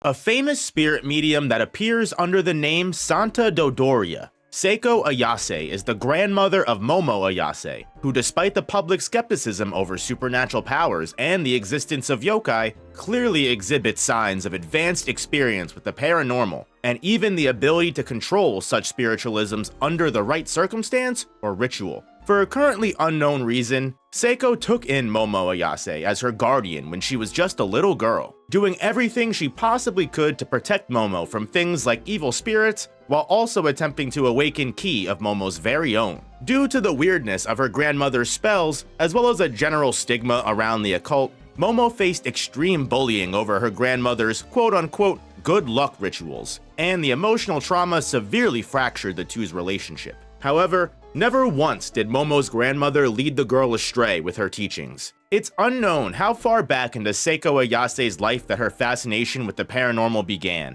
However, it's clear that being a spiritual medium is one of the only things that Seiko takes seriously in life, wholeheartedly buying into philosophies of respecting the dead while also being fully aware of how to take down an evil spirit. Based on Momo and Seiko's early relationship, it's easy to understand why someone like Seiko can be rough around the edges, and sometimes hard to get along with, despite always having a heart of gold and being willing to give the shirt off of her back to help or support any person, dead or alive. Even upon Seiko's first appearance as Santa Dodoria, she is hailed as being a fraud, and most of the general public sees spirit mediums as con artists and scammers. Yet when using her powers to tell a celebrity's fortune through a crystal ball, contrary to what is first shown on television, every single one of Seiko's predictions about the celebrity come true. Regardless of Seiko's hot-headed nature, from early scenes she has with Momo, it appears that when she was younger, she wore more traditional priest robes and seemed much more official, depicting that, at least at one point in time, Seiko Aas was more straight and narrow. Her background in spirituality obviously originating from Japanese folklore and history. This explains why Seiko can be so well versed on topics like yokai, curses, and religious practices. And could also be the reason Seiko's more conservative and adamant about aliens and UFOs just not existing, no matter how much evidence she's presented with to the contrary. Rejecting aliens that are literally right in front of her and talking to her, merely writing them off as quote-unquote Kappa or some other mythological creature. Seiko's personality is meant to resemble that older, wiser, yet harsh and blunt mentor figure. An old head that has most likely seen a lot of the problems and threats the younger cast members are going to encounter already, as well as knowing how to effectively deal with or handle them in efficient ways. Despite having that excessive knowledge though, Seiko aspires to empower her granddaughter Momo as well as her friends, rather than outright solve their issues for them.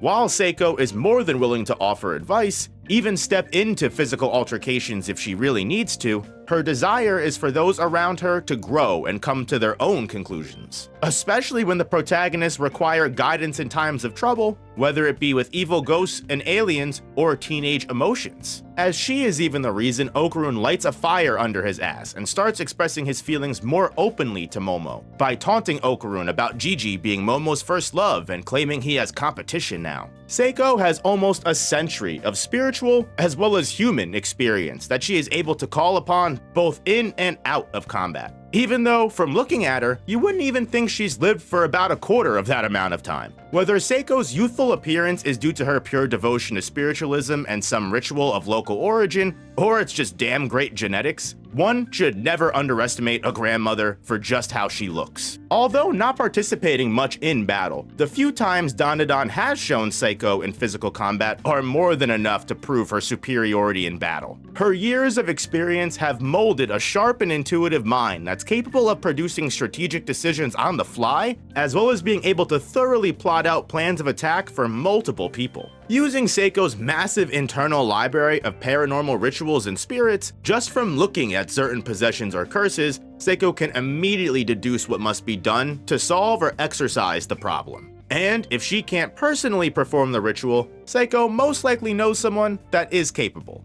Groups like the Hayashi, musicians that exorcise evil spirits, or other spiritual priests like Mandrill all support Seiko due to her renowned reputation amongst actual mediums and occultists. Her ability to exorcise spirits and cleanse paranormal hauntings was so highly regarded, Seiko was the only medium thought possible to handle the Enjoji family curse after 5 other mediums had committed suicide trying to exorcise the evil eye. For this reason, Seiko is often called on high-profile exorcism jobs that require her to acquire favors from the local deities of those lands and receive their blessings, while also battling and defeating the extremely powerful yokai that are haunting and terrorizing those locations. Her supernatural perception and senses are honed to their peak, considering Seiko was able to notice Turbo Granny's presence miles away and have her taxi drop her off early to keep the driver safe from harm, then proceeding to single-handedly outsmart the ancient evil spirit within only a few minutes of fighting. By utilizing every facet of her spiritual knowledge, Seiko is able to maintain control of intense situations like battling Turbo Granny by drawing mystic barriers around the ground, as well as secondary trap barriers within to keep Turbo Granny stuck in place and defenseless, while Seiko can wail on her repeatedly with her bat Nessie. Seiko's heightened battle senses easily allow her to predict exactly where Turbo Granny is going to strike, and at a glance is able to understand the cocky yokai would underestimate her capabilities as a medium, allowing her to take advantage of the spirit's hubris. Seiko is also aware of various prayers and enchantments that can be attached to talismans or cursed nails and used for different purposes, such as casting protection spells, expanding detection for evil spirits, and also sealing away those entities with rituals. Seiko can weave these spells, nails, and talismans effortlessly into her physical combos during battle. And not just against spirits she catches off guard like Turbo Granny, but even in direct confrontations with larger threats like the Evil Eye. Thanks to her steel bat Nessie, Seiko is strong enough to strike whole craters in the earth with just the force of her swings alone, while also being able to effectively dodge all of the Evil Eye's high-speed attacks. And if she is struck physically, it seems like Seiko Aas has almost superhuman durability and endurance, taking attacks from the Evil Eye, but also displayed in her battle with the Iron Bull in the current Kintaka saga. Even without the steel bat at her disposal, Seiko is still a master of close quarters combat as well as improvisation, able to outperform and even outpace multiple Jiangshi, Chinese martial arts vampires single-handedly, while making use of all of the random objects in her surroundings as makeshift weapons to maintain control of the situation. Seiko also survived multiple critical blows from the Iron Bull during this fight, to the point the Iron Bull was sure the grandmother was going to break under the weight of his attacks. Yet despite this, Seiko recovers quickly, and despite getting out of the situation because of help from her allies, she fought valiantly for someone who had all the odds stacked against her. While Seiko's spiritual and physical prowess is to be admired, it's important to mention that most of her potential is heightened by the blessings and good fortune she receives from the local deities she gains favors from and grants offerings to. Because of this, there are certain areas of the country that Seiko receives massive power boosts, but inversely, there are also districts that Seiko becomes extremely limited in what she can do due to losing her home field advantage. While this isn't to imply Seiko is weak while away from any of these deities, it's to reinforce that she wins her battles through intuitive thinking and esoteric knowledge against yokai, as Seiko is very adamant that home field advantage can make all the difference against certain yokai. This is the exact reason when she has Momo and Okaroon go after Turbo Granny, she makes them go alone, at least until they can lure Turbo Granny into their home city where all the power imbalances will shift. Seiko acknowledges the weakness of human beings, especially the vulnerabilities that the living will have against the dead. However, it's this understanding that empowers Seiko to maximize her intelligence surrounding paranormal encounters, in order to give herself the handicaps that will create win conditions in unwinnable scenarios. This can primarily be seen through Seiko Aas's mastering of what she refers to as the power of words, a spiritual ability that allows one to alter reality and apply an extreme buff to something through words said with passion or emotional sentiment behind them. The very reason Seiko's signature bat is named Nessie is to make use of this ritual, as when Momo was young, she believed the strongest entity in the world was a being known as Nessie. And because of that memory supporting the bat, it creates a supernaturally powerful weapon for the spirit medium to use and even clash with top-level yokai like the Evil Eye. Because we haven't seen a lot of Seiko throughout the story, it's impossible to know if this is everything she is capable of. But based on her introduction of using a crystal ball to potentially reach omniscience, there are even more spiritual extremes that Seiko Aas might be capable of that we can see in the future. But still, even without any of our future theories or headcanon, it is clear that Seiko Aas is one of, if not the most powerful spiritual medium in all of Dandadan. Also, one of the best fucking cooks as well, apparently. In the world of Dandadan, things like paranormal spirits and human-probing cloned aliens are an average Tuesday for the protagonist Okaroon and Momo Aas. On every adventure the teenagers find themselves on, there seems to be some underlying supernatural threat around every corner. However, there is one aspect of the occult that Dandadan has yet to explore. One thing that almost always accompanies mystical beings like aliens or evil spirits is the dark side of humanity. more specifically, the darkness that spreads through groups like secret societies and shadow conspiracies. While on the surface, it would appear Yukinobu Tatsu has restricted the topic of the series to show only the evil, and sometimes even good, of the paranormal or alien encounters the characters have, but with the constant reoccurrence of one very unique symbol. Along with a lot of the context the series has built up that I'm gonna lay out for you right now, I think you'll see we might be onto something here. It's possible the reason Dandadan has not yet gone into deep things like secret societies is because Yukinobu Tatsu has something big coming. A bomb that he plans to drop that could potentially explode in this most recent saga of Dandadan.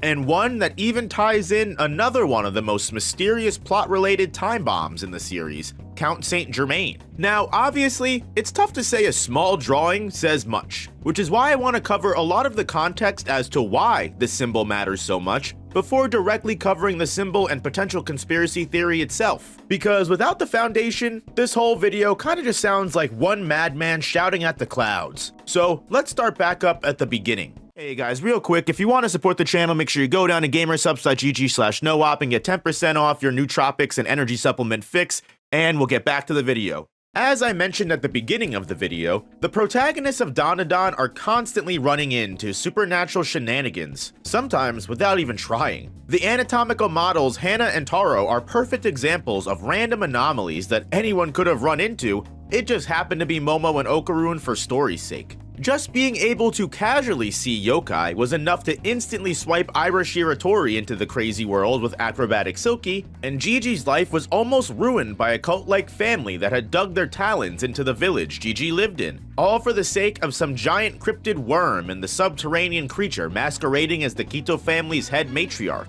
Them, as well as all the other gang members like Rin Sawaki, Unjizuma, and especially now in the most current arc, Kokiyuki Shiro and Queen Sensei, all of these formerly ordinary people have encountered the supernatural in one way or another, either through their own experiences or people they knew rubbing off on them. We also know of multiple aliens that wear human flesh, such as Serpoans and friendly species like Peeny Weenie and Chikorita. What I'm trying to say is whether alien or yokai, the existence of the supernatural is not something just unique to the people we follow in the story, which is obvious just on the merit of Seiko Aas existing, Momo's grandmother that has been ingrained into this paranormal world for decades at the very least, and remains to this day one of the most knowledgeable characters when it comes to yokai and spiritual objects. For an older adult whose age is quite literally impossible to decipher, her level of experience tells of a woman that may have been in similar struggles to her own granddaughter. Seiko seems poised and indomitable now, but more than likely at some point, Seiko would have needed to be indoctrinated into this world just as harshly as our protagonist would have.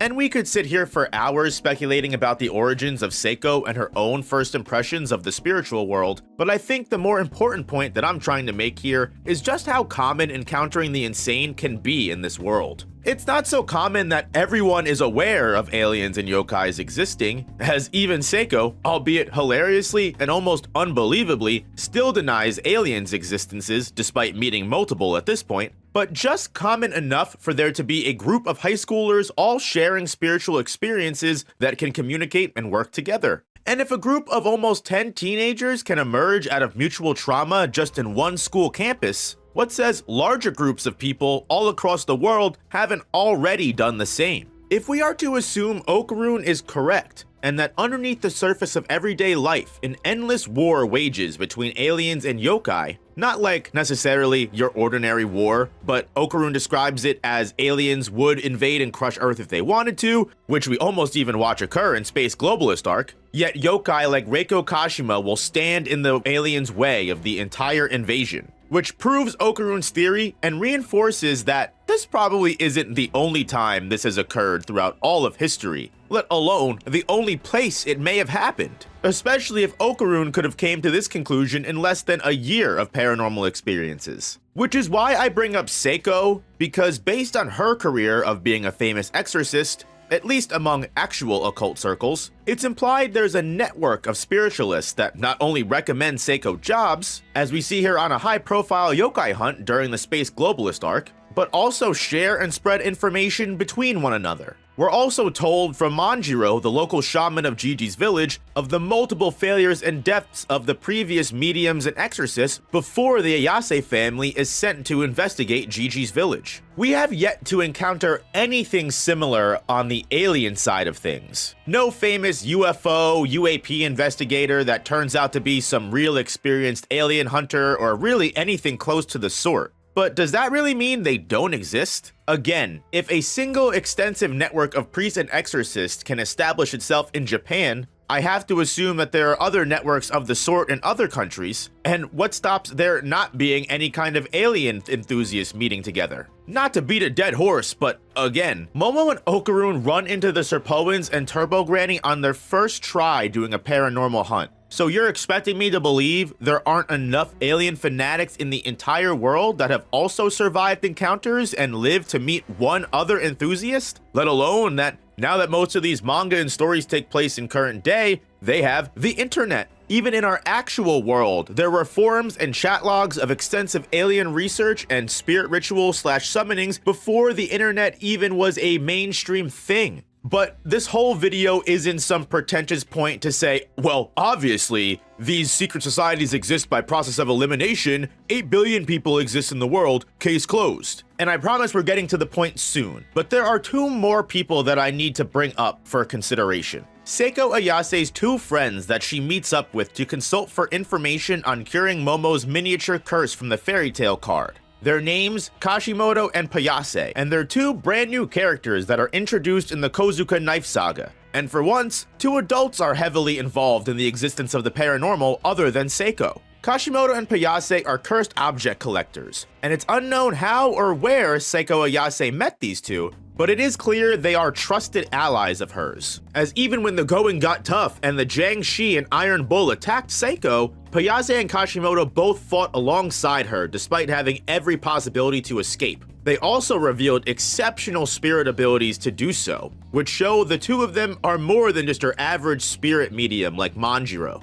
Payase and Kashimoto are interesting, like Seiko, because they are extremely well versed in the occult and even capable of wielding and manipulating the cursed objects they've collected to their benefit. Their vast amount of knowledge makes them interesting characters, which also shrouds a layer of mystery over them. But for the purposes of this video, they do a great job proving the existence of outside forces foreign to the characters we know that potentially are even more capable than our teenage protagonists. It also throws some merit behind the parallel of alien investigators existing. In fact, thanks to Payase and Kashimoto, I can almost guarantee it. Because a lot of you guys may have been screaming from behind your screens at this point that there is technically at least one example of a somewhat alien investigator in Dandadan, and I'd probably agree with you. First introduced alongside the Kurr as a mysterious ally, later formally brought into our protagonist's orbit through his alter ego Mr. Sanjome, Count Saint Germaine is a self-described collector of the paranormal that, despite appearing human, seems to transcend existence and appear mostly as an enigma. He steps onto the scene from the renowned gates of hell, and both the Serpoans and even Turbo Granny are more than familiar with his presence. Clearly, someone who has managed to make a reputation for themselves not across all different types of worlds,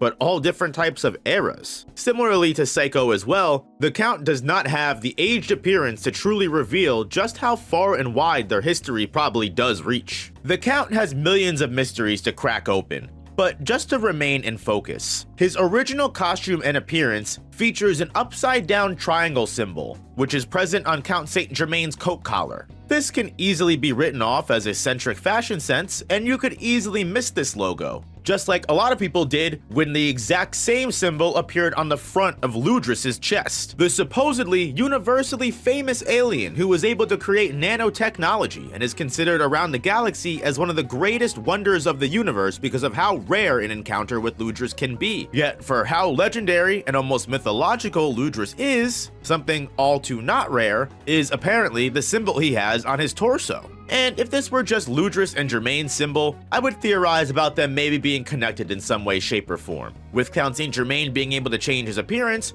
perhaps this logo is just that dead giveaway. But allow me one more side tangent. Remember empty space? The pocket dimensional void that aliens use to trap people or spirits with high energy inside of them to separate them from the physical realm? When we first see empty space when facing the Flatwoods monster, the perceptive Okaroon makes another great assumption, wondering that if there is some kind of weird connection between alien technology and spiritual powers. And while this has never been directly explored, there are multiple consistencies between yokai and aliens, sometimes the two being almost indistinguishable from one another, and makes you go, when you consider Ludrris and Count Saint Germaine aren't the only people we've seen have this eye logo. Actually, our friends Payase and Kashimoto are both depicted sporting this mysterious eye when meeting up with Seiko, potentially hinting at this organization's claws digging into both aspects of alien and yokai. It's also interesting to pay attention to the fact Germaine and Ludrris' triangles are upside down, while Kashimoto's and Payase's are directed upwards. Does this symbolize two different factions of one organization? Two separate planes that are on equal sides? Does it not matter at all and just depends on what looks better on the clothes? Or does it truly symbolize two sides of a war? One army with an upside triangle, the other with a downside. Realistically, right now, we have next to no idea what this mysterious symbol could mean other than speculation. But looking at real-world occult, this logo does seem to resemble the Eye of Providence, also known as the All-Seeing Eye, and is commonly depicted as the main symbol of the Illuminati, and is seen as an object of guidance or surveillance over the workers of mankind. The Illuminati, or whatever secret shadow cabal you subscribe to, often use this symbol to hide in plain sight and spread messages to others who are in the know, while those who aren't in the know are none the wiser. With the fact of this logo showing up multiple times across varying characters in the series, it's clear this symbol means something, and with its connection to Count Saint Germaine, who appears as a threat to not just Serpoans, but to Turbo Granny as well. Whatever this imagery does mean, it could become a saving grace of an actually great team of adults fighting against evil, or it could spell absolute doom for the characters of Dandadan, revealing a hidden group of powerful spirit wielders and alien conquerors who have been planning world domination over the course of history,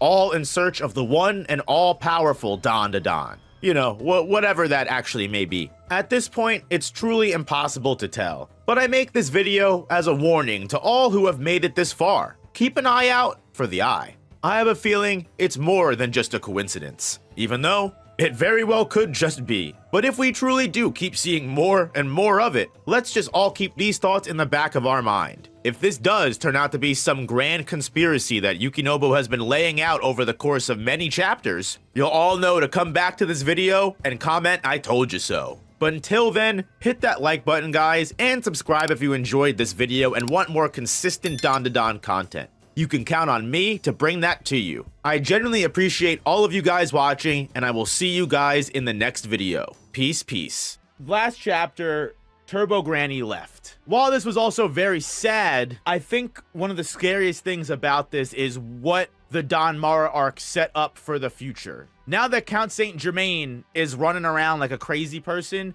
we know he's collecting different yokai, he's doing all of these different things. I'm genuinely a bit worried Turbo Granny is on her own. Turbo Granny's on her own with all of her power, which means Okaroon is currently powerless, right?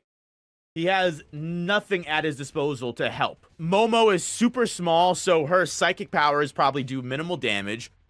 And as we kind of looked at last chapter, it seems like people like Ira, Gigi, all the side characters are going to step up again and give a big moment now that the main characters are kind of out of play. Turbo Granny is a very strong yokai, don't get me wrong. Like one of the strongest yokai that we have. I think that gets forgotten with how much time we've spent with Turbo Granny in like her cat form, but there's a reason why even Seiko couldn't help with Turbo Granny. There's a reason why we barely beat them. We got really lucky. And now that Turbo Granny is back, I mean, they were strong enough to put everyone on edge, even the side characters that are gonna have to pick up the slack for us. So imagine a power like Turbo Granny that was able to get Takakura Okaroon through almost every arc so far with his speed, with his power. Not only does he not have that anymore, imagine that power getting put into someone else's hands. We've already seen Unjizuma and Umbrella Boy, what happens when they get turned and used for bad things. Umbrella Boy was super terrifyingly strong. We almost weren't able to beat Umbrella Boy when the fairy tale card was possessing and manipulating them. So the fact that Umbrella Boy was using only one of Okaroon's testicles, one of the golden orbs of power, the fairy card tail is already in Count Saint Germaine's hands. I must remind everyone, he already has the power of the fairy tale card as well. And he was able to fight the fairy tale card pretty evenly, even without that power added to him. We've already seen this guy get one power up. He's been manipulating the scenes for who knows how long. He manipulated Unji into securing him the fairy tale card. We know he's interacted with us before, changed our memories, wiped our memories, and just hypnotized us, and he's the paranormal club head. It's sketchy. I don't know how long this guy's been pulling the tricks, because he could have been, from day one, responsible for everything happening the way that it did. Maybe Turbo Granny really was too powerful for all of us, you know? The only reason we were able to actually beat Turbo Granny in the very beginning of the story was because he interfered in some way, shape, or form. I'd have to go back and look, but Turbo Granny may be walking in, like, this may have all been part of his plan even from the beginning, right? Like, this, what if this was Count Saint Germaine's plan, getting Okaroon's testicles back because he knew about the promise that they made where once they got their testicles back, Turbo Granny would get their power back. Like, the way that Count Saint Germaine has been shown and potentially discussed could be this overall. He seems like a 530,000 IQ member. He's a vampire, right? I don't think that's ever been confirmed what he is. I honestly think a lot of the community just thinks he's like an alien entity. He just looks humanoid. I mean, we have to remember, he was partnered with the Kurr. That's how he was first introduced, right? He was partnered with the Kurr originally. So even aliens are aware of his presence. So he is universal. Maybe not universal threat, but he is well known amongst the Serpoans, amongst a lot of alien life forms. We may not know who he is. Turbo Granny might even know who he is. I mean, Fairy Tale Card knew who Count Saint Germaine was. I mean, obviously, Count Saint Germaine was pulling the strings with the Fairy Tale Card, but this guy is sketchy. As for Okaroon, his balls really give spirits and aliens power, so I'd be disappointed if he wasn't able to harness that. They're his balls. Yeah, no, I mean, as far as Okaroon's power-up, much needed one, I should say, I also agree with that completely. If all of these characters are able to really make use of Okaroon's balls, then he should also be able to do it too, right? The problem, I think, is Okaroon might actually need a yokai to base that power off of. Because remember, even the Golden Ball influenced Unji's Umbrella Boy powers. Golden Ball influenced, you know, Vamora's kaiju suit and the Kurr's suits and everything like that. Those were all mediums to focus that power through. So Okaroon may either need to get his own yokai, or maybe learn to be a medium through Seiko in some way, shape, or form. Maybe Momo teaches their powers, but I feel like you have to be spiritually gifted to learn to be a medium. So I don't know if they'll be able to teach him. He might need, you know, a yokai to base that power off of. What is that build? Bro needs the bulk. Bro, he is skinny Binny. He's a Weenie Hut Junior's Okaroon is. Look, I won't deny that. Maybe through the remnants of Turbo Granny's power, Okaroon will be able to regain strength, you know, transforming without her. But again, I worry that Okaroon might need a base for that power to be off of. And again, if Count Saint Germaine steals Turbo Granny, she's not coming back. Because I know everyone hopes that Turbo Granny will have a change of heart. You know, she's got the, you know, comes off mean, but has the heart of gold underneath and really cares. I mean, we could already see it by the fact that she didn't kill everyone on the start and she didn't betray everyone. I'm worried that Turbo Granny might want to come back to us and Count Saint Germaine won't let us. And I think that would be one of the worst things to ever happen, in my god honest truth. That would be so sad to say. I don't want to see Turbo Granny get hurt, but I would like to see a Turbo Granny versus Count Saint Germain fight, especially again when we saw Count Saint Germain fight before. It was pretty cool. This whole next, if you look at the Dandadan wiki, right, they list this as not just a new arc but a new saga entirely, because Okaroon's got all of his balls back, right? Okaroon has all of his balls back. That was always the goal of the main point of this part of the story.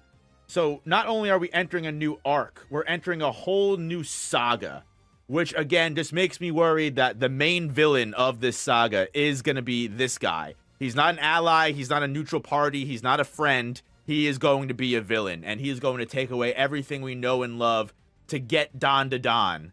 Whatever the fuck Dandadan is.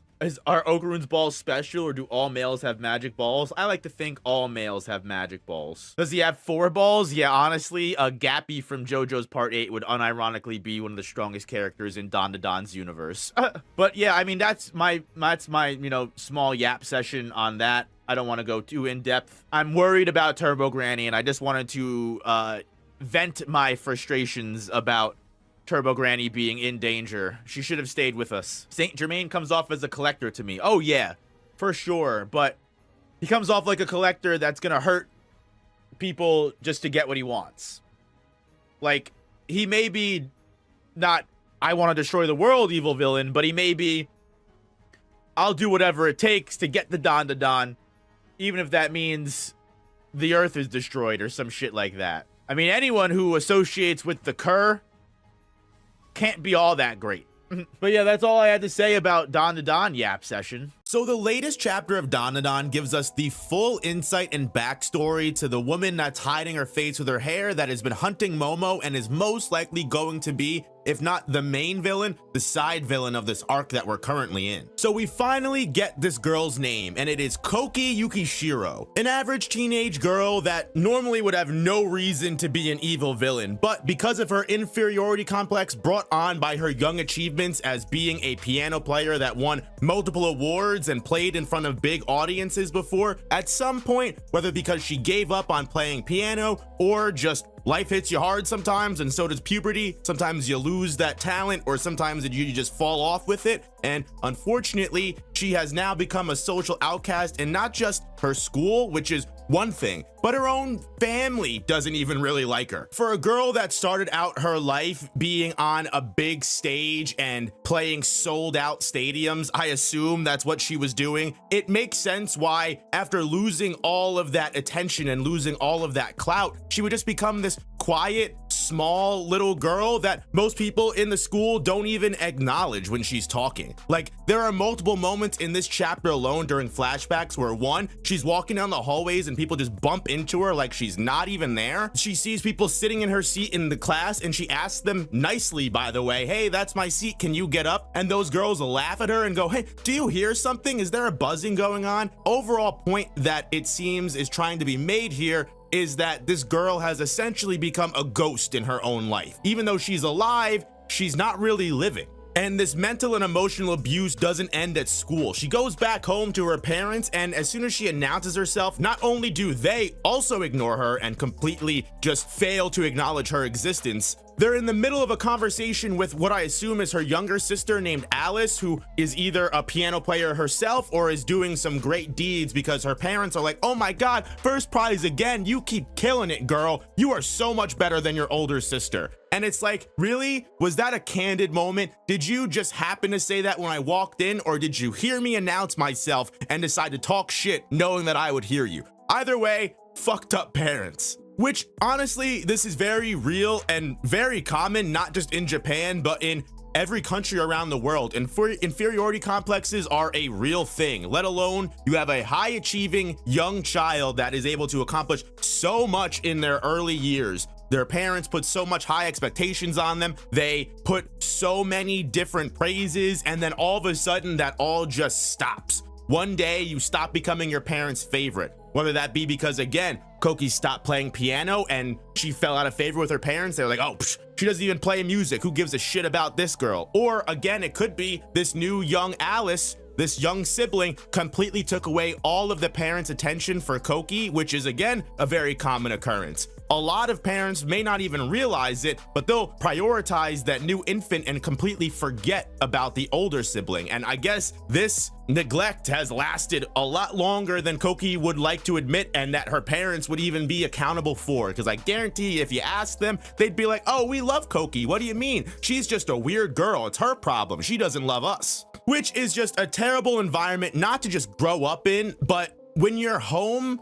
away from school, which school is already a negative environment for most people, even if you're popular, the best kid in school, then everyone loves you, I guarantee you got some childhood angst going on in some way, shape, or form. Some level of insecurity is affecting you. It's just the teenage experience. No teenager feels perfect. And if they do, it's because they bully other people to make themselves feel better. But when you can't even go home to escape the abuse and you're still getting bullied in your own home, it makes sense why Koki would be this quiet, ghost-like girl. She's lost essentially all of her personality and everything that she was. Everything that she was this high-praised, piano-playing high achiever, and now that that's not there, who is she? If your own parents won't acknowledge you or love you, how can you expect anyone else in the world to? Let alone love yourself. And unfortunately, we do see the major trauma and effects of this terrible childhood coming out in Koki, and it's in a very, especially nowadays in this day and age, very common way for a young girl who feels like she's not loved to get attention. She takes a very lewd photo of herself, posts it online, because at this point, in her brain, she doesn't care who loves her. She doesn't care who sees this lewd photo. She doesn't care. She just wants attention from anyone. She wants love from anyone. And this is how abusive relationships begin. And this is also how people learn to not love themselves and accept terrible, toxic relationships because they think they don't deserve anything better. So, girl, I'm here for you, Koki. Not that handling this terrible world is easier as an adult, but again, adults are much less likely to act out upon their depression and their melancholy. They still can, but teenagers, because their frontal lobes aren't developed, they're much easier to fall into traps like this, which this risque photo might have made her feel good in the moment, but it comes back to haunt her in even worse ways, because now this very vulnerable, very easily manipulated is now being blackmailed by some kind of member of the student or teacher faculty, because they were somehow able to not only find this lewd photo, but connect it to Koki's personality and account. And now they're like, hey, I can show this to everyone and ruin your life. Imagine you as this discriminated against, bullied, very quiet, very vulnerable child that already low social status, and then imagine you have a lewd photo leak and then you have all this attention on you again, and it is not the kind of attention that you want. There's a reason, again, why she posted it anonymously. Now, the main question is this shadowy figure, Count Saint Germaine, and it's a little unclear, honestly. The vocabulary doesn't match because Count Saint Germaine talks in a very specific way, but we've never seen him act serious, act in his normal evil manner, right? And while we don't know much about Count Saint Germaine, we can say that manipulation, blackmail, all these evil deeds are in his playbook 110%. We've already seen what he was willing to do with Unjizuma and the fairy tale card. We know that he was somewhat involved in the Kurr invasion, whether that be them invading Earth or just being a part of their species in general. At the same time, this could just be another member of the school faculty or just some random dude like the principal. I mean, especially when it comes to Japanese manga, we very commonly get the theme that faculty and people that work at schools are not always the best people. Regardless of who it is, it could even just be a faculty member that is the real one being manipulated by Count Saint Germaine, and they are just pushing that manipulation down to this poor girl. Koki is the one getting caught in the crossfire, and she's the one that has to deal with all of this stuff. And of course, like I said before, being the prime target for manipulation, she easily falls for this, easily indulges, and decides that, hey, I've got no other choice. I've got to hunt Momo, or not only am I going to be the laughingstock of the school, I'm going to bring shame upon my family. And my family already hates me, so probably not a good idea to add more to that, or add more fuel to that fire. And the worst part is, whatever power that Koki has been given by either Count Saint Germaine or whoever the shadowy figure ends up being, The worst part about it is that it's going to feed and fuel these negative emotions inside of her. We've already seen in the previous chapter how this person is goading her and that she's not using her power right, and she needs to let the evil powers take over and let them become her best self, which is the exact kind of words that someone that already doesn't like themselves needs to hear and are very easily going to fall victim to. All of this can very easily backfire on Koki and on just the school as a whole. However, our protagonists are very understanding people. The vibe that they bring out is glorious, and they may be able to take in Koki and make her remember why she was great in the first place. It wasn't just because she got all this attention from people and everyone loved her. No one can take away the accomplishments that you have. If you're a great piano player, whether it was 10 years ago or now, you have that accomplishment and you did that. You're a powerful human being, and stop thinking anything other. When they find Koki, she immediately books it, turns around and runs because she knows what's up. She knows they're coming after her. And as they give chase, this little moment here with Count Saint Germain where he stops them from running can mean multiple things. It could just be because he's being quirky and it's a random moment, or again, he could be helping Koki escape and is doing his best, and while maintaining his role as the school, teacher or whatever he is, telling the kids to not run while Koki is able to get away much faster than before. And by the time they get in the classroom, she either escaped using her powers, or she actually was just genuinely able to get away from them because they had to slow down for a little bit. One thing or two things that I do definitely know is that Koki has the potential to be saved. She is not an evil, irredeemable person. She's just been led astray. And two, if we do find out that the culprit manipulating her,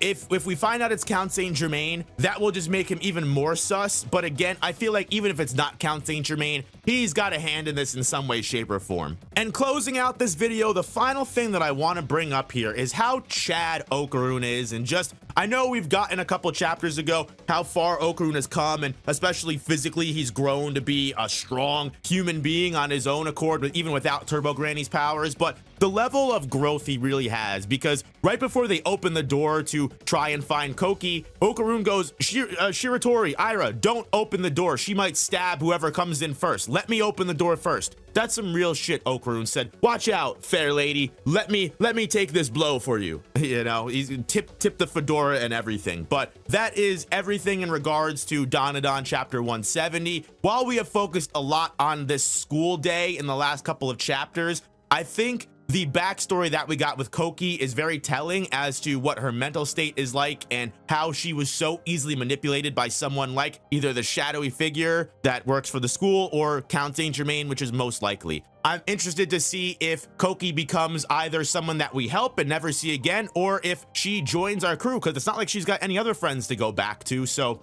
imagine we do all this work, save this woman, and help her out with her life, and then when she's sitting alone at the lunch table, we don't sit with her. That would be kind of crazy, right? So I just want to say, before we even go ahead and get started with the review, the fact that I called the actual name of Kokiyuki Shiro's power last chapter review, I deserve a medal or something here. Guys, welcome to Dandadan. Another day, another video out about this amazing series. And to be honest with you, this couldn't have been the more perfect ending for someone who deserves to get thrown in the pig pen. I don't know what it is about PE teachers, but they are some of the most despicable human beings in the entire world. Now, last chapter, we were obviously getting into Ira, Rin, and Koki's big struggle going up against the severed head dribblers, because no matter how hard they tried, it was clear that Mr. Murakami was nowhere in the gymnasium, and as long as they had no access to defeat him or physically stop him, the headless dribblers would keep attacking without end. And obviously our characters have stamina to worry about, and they were slowly approaching that breaking point. Meanwhile, our evil mastermind, Mr. Murakami, is over in his high luxury apartment trying to harass one of his fellow teachers and blackmail them into sleeping with him just so he will help pay Miss Adachi's mom's hospital expenses. Adding a whole nother layer to this disgusting creep of a human being who was already using his power and authority over younger women to take advantage of them, find lewd pictures of them, and then get them to do awful things. And add in the whole Count Saint Germain Kozuka knife thing, it all gets absolutely indescribable to redeem this man. I know everyone was making the joke that, oh, wait until everyone sees Mr. Murakami's crazy backstory and, you know, everyone starts feeling bad for him. I don't think that's going to be the case. I mean, even Ira doesn't seem to be willing to forgive him because she cracks the fuck out of him right in the mitt with her leg, right when he tries to play it off all funny, like, oh wow, I was in the bath and suddenly I'm here. I don't know what happened. Guys, what are you doing in school this late? Run away. Like, you are not getting away with that nonsense. We caught you. We know what's up. But something that I think is really interesting in regard to the whole Kozuka knife situation, because a lot of these characters don't seem to either know who is exactly an ally, who is exactly an enemy, it seems like it's really just one big free-for-all, despite the fact that these Kozuka knives have been distributed equally. Count Saint Germain, at first, it seemed like was running this crazy shadow organization and hitman squad where he was sending people out to do his bidding, which we do know is the case. We do know that certain people are getting text messages and targets to go after. However, it also seems to be the case that some of these characters aren't really loyal to whoever gave them the Kozuka knife in the first place. Because if they were, maybe they would be acting at least more friendly towards each other. Obviously, Mr. Murakami is being an absolute terrible person to Miss Adachi, but she not only is aware that he has a power that she has to be worried about, she also is willing to steal his power, which shows that insubordination or betraying your allies isn't something that she is at all worried about in whatever situation she got herself contracted into. We know Koki Yukishiro was specifically contracted by Mr. Murakami now, using the lewd pictures as blackmail. She is not the only girl that has suffered these consequences and may have been given powers and instructed to steal other people's powers. The real main issue is it seems like Count Saint Germain isn't steadily organizing these people. He is just giving them power and seeing what they do with it, which obviously leads to awful situations because you have people like Mr. Murakami who, the moment they get a little bit of power and authority, are more than willing to use it to exploit all the people that they think are beneath them. It is nice to know that no matter what happened, Mr. Murakami was gonna get pieced up, whether it was by Miss Adachi and the Jiangshi, who were ready to go the moment that he pounced on Miss Adachi and let his guard down. They were literally going to Uzumaki barrage the fuck out of my man. Not only that, with Koki's ability, Lord of the Flies, named by me, of course, Koki is able to literally control not just flies, but any small beings or insects whatsoever. Now, this may even be able to extend further as she levels up and grows. Maybe she can control critters and, you know, small like bunnies and little rodents. But as of right now, it's just bugs. And bugs, at least the giant swarms of them that Koki is summoning, are more than enough to not only completely just obliterate all of the headless dribblers and get them out of their way, but also completely just eradicate Mr. Murakami to the point that it seems like he's being devoured and just having bugs flown and forced into every orifice of his body, which is just terrifying. Probably one of my biggest fears. The one thing that I think proves true is, despite that Miss Adachi is someone that took on this evil power to potentially commit evil deeds just for the sake of her mom, she is still a good person at the end of the day. Something that shows that Kintaka wasn't all wrong in assuming that she was innocent in this grand scheme of things, because even after this man, Mr. Murakami, tried to legitimately assault her and take advantage of her, after she steals his power and he admits defeat because he just can't handle all of the bugs just torturing him, which again, the funniest thing is Mr. Murakami is assuming that these bugs are her power. He sees the Jiangshi, he sees the bugs, everything like that, and he just assumes everything is all together. He doesn't realize that there are two separate abilities. Miss Adachi doesn't even know what's going on, but she's gonna be more than happy to take advantage of this situation. I mean, just like Mr. Murakami was more than willing to take advantage of the previous situation, but I digress. Even after all of this, and Mr. Murakami does accept defeat and give up his power to Miss Adachi, she follows through on her promise. She does try to spare his life, which I think it's important to note. He only accepted this because he thought it would stop his torture. He didn't accept this because he learned a lesson. Clearly, he did not learn a lesson, because after the bugs transport him to the gymnasium, and after he tries to pretend he had nothing to do with any of this and is none the wiser, he also goes, you know what, fine, I'll delete all of the pictures of Yukishiro, but don't push me too hard, because, you know, I still do have all the power in this situation with the pictures. So Mr. Murakami didn't learn anything. He's not someone that I potentially thought of might have been corrupted or went from a very good person to a bad person. He was always a piece of shit. It's very clear that that was all one big act. This guy was more than willing to blackmail students, more than willing to take advantage and shove a teacher into a bunny costume because she needed money to pay for her poor sickly mother's hospital expenses. So I think it is very fair that Ira ends up quite literally knocking the block off of him. I don't know why he thought he was going to get away with that one. So now that the bugs have completely just broken into the entire gymnasium, have completely swarmed everything, brought Mr. Murakami back, and he's taken care of, I have to imagine they have broken all of the glass. They're swarming this entire gym. What is going on outside? Because we know nothing about what has happened in the fight between Okaroon, Kintaka, and the jet booster Kurr and Heisei. And honestly, this has been such a fun battle. I'm happy that we have resolved it relatively in a fun way of giving Kokiyuki Shiro an awakening of her true powers. I've got to be honest with you, I'm much more interested to see what in the hell is going on outside. It seems like these may be the characters that are going to be able to help Okaroon and Kintaka out of the situation that they're in, if they're like not already cooked and just completely incapacitated. Because remember, we haven't cut back at all. So much could have happened to two characters that, as far as we know, don't have anything to go off of but Kintaka's nano machines. Other than that, I'm expecting Ira and everyone leave to a beaten and destroyed Okaroon and Kintaka, or they get kidnapped, or frankly, one of the most biggest FUs by Yukinobu would be just transitioning over to what Momo and Seiko are doing. Although I highly doubt that. I'm happy to see that Mr. Murakami is going to get his comeuppance. I'm genuinely interested to see what they do with him going forward, because he is, as far as we know, the main and first adult to be a big villain in the series. All of the other villains have either been aliens, spirits that we have put to peace. Are we going to send Mr. Murakami to jail? What do you guys feel is the appropriate situation and the appropriate way to handle Mr. Murakami from this point going forward? And also, what do you guys think is going to be the situation that we walk into outside of the gym? Is Okaroon going to be standing atop two bodies as the king? That would be kind of fucking crazy. But all I know is Dandadan keeps getting better every chapter. I am loving it. I'm happy that Lord of the Flies is an awesome ability for Koki to use.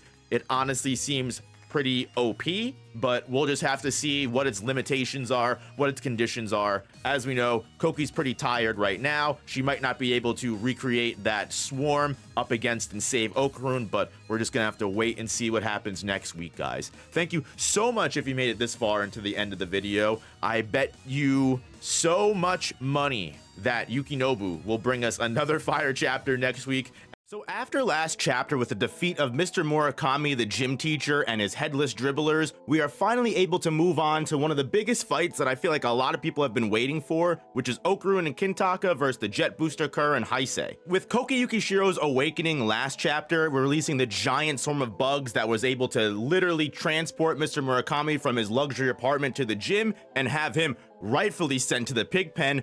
Our next big fight is going to focus primarily on, it seems, Kintaka's experience and the different creative ways that he's able to use the nanocell technology that Ludrris gave to him, on top of the fact that Okaroon, despite having no real powers and abilities himself, is still the main target of the Jet Booster Kurr and Heisei. So for one, Count Saint Germaine has to now be the person that is sending all of these people after these abilities. There is no argument, no kind of debate that can be said as such where Mr. Sanjome and Count Saint Germaine are, you know, different people interworking and there's different personalities, or the blackmailer is some hidden mystery villain we don't know yet. Now we know for sure the person that gave the Jet Booster Kurr this new suit specifically to target Takakura is Count Saint Germaine. What's mostly interesting is the fact that, as far as we know, Okaroon doesn't have any abilities right now. Even Count Saint Germaine, when in his Mr. Sanjome personality, confirmed this much. he tried to make Okaroon yield and steal Turbo Granny, or whatever powers that Okaroon held at the time,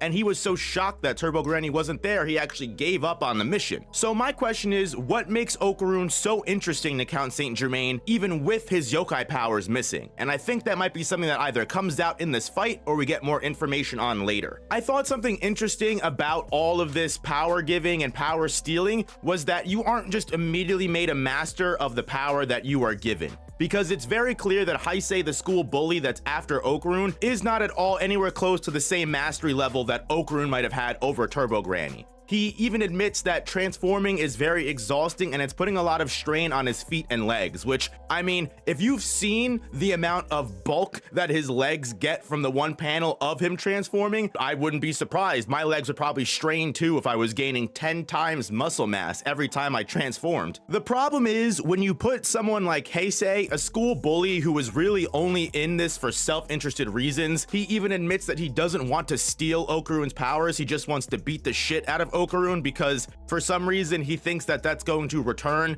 his social status. I'm not really sure what this guy's plan is. Very low IQ in my honest opinion, very school bully coded, to the point that Heisei isn't even able to work cooperatively with the Jet Booster Kurr. Not that the Jet Booster Kurr really wants to work cooperatively or anything. Heisei is literally berating the Jet Booster Kurr, saying that, hey, just let me beat him up, stay out of my way, and you can have the powers afterwards. And this Jet Booster Kurr doesn't even listen to him. She's too busy focusing on her little, like, keypad on her new exosuit that Count Saint Germain gave her that apparently is a lot more complicated than the last one, which makes me wonder, where did Count Saint Germain acquire this exosuit from? Did he use nanomachines like Ludrris did to make this exosuit? That would be a very interesting parallel from Kintaka, who is really coming out of his element here and showing how much effort he's put into growing alongside of his protagonist team. Because obviously, we knew that Kintaka was able to create this giant, massive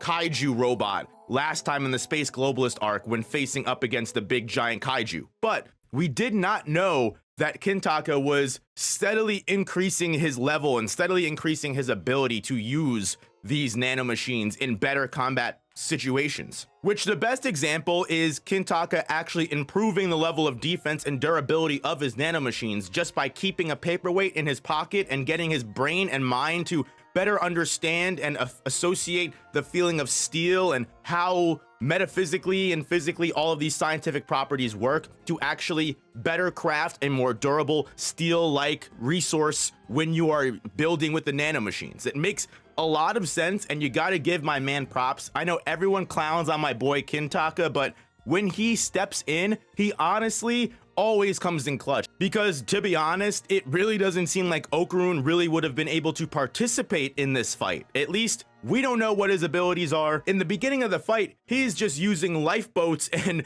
airbags to kind of reduce the amount of danger and harm that he's taking from not just Heisei's giant fucking double kicks, but the Jet Booster Kurr, who is using alien technology. I have to imagine without the lifeboat or without the airbags, Okaroon would probably get split in two by the level of power that the Jet Booster Kurr is bringing to the fight. And after running around for a decent amount of time, it's revealed that Kintaka was actually able to build this armor for Okaroon and himself. Okaroon's got like this prototype Iron Man fucking terrible exposed armor that at least does tank the power of the Jet Booster Kurr, which it's weird to me that the alien technology wouldn't have found a way to surpass steel of all things, but I'm not gonna think that far into it. I'm just happy that Okaroon isn't getting split in half by these giant kicks that everyone's throwing around. The only downside is something that Kintaka did not bring into the equation is speed. Because he has always used the Great Kinta, the great giant mech, in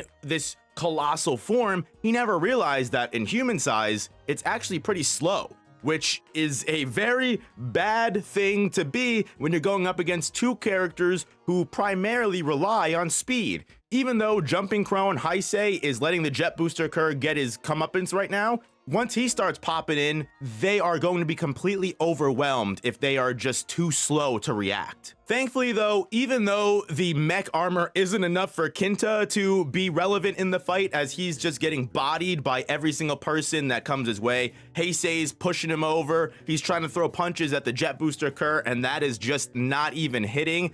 But the main point of this chapter seems to be that the jet booster Kurr is looking to take revenge on Okaroon. Not because he destroyed the Kurr or took down the space globalist squad that came to conquer Earth, but because it's revealed that this jet booster Kurr was actually a double agent the entire time. The jet booster Kurr is a member of a planet that the Kurr absolutely obliterated, and she was able to survive, sneak into the space globalist army, and slowly rise the ranks until she was Hoster, the lead Kurr. She was his right-hand man. And it makes sense that she spent most of her life for avenging her planet, her family, whatever situation she had. It seems in the short little flashback panel that we get as we might go into the full backstory of the jet booster Kurr next chapter, it seems like she had love. She did have reasons to enjoy being on the planet. So sure, the space globalists are all dead. Okaroon and everybody killed all of them. They're all destroyed. So the jet booster Kurr realistically should be happy.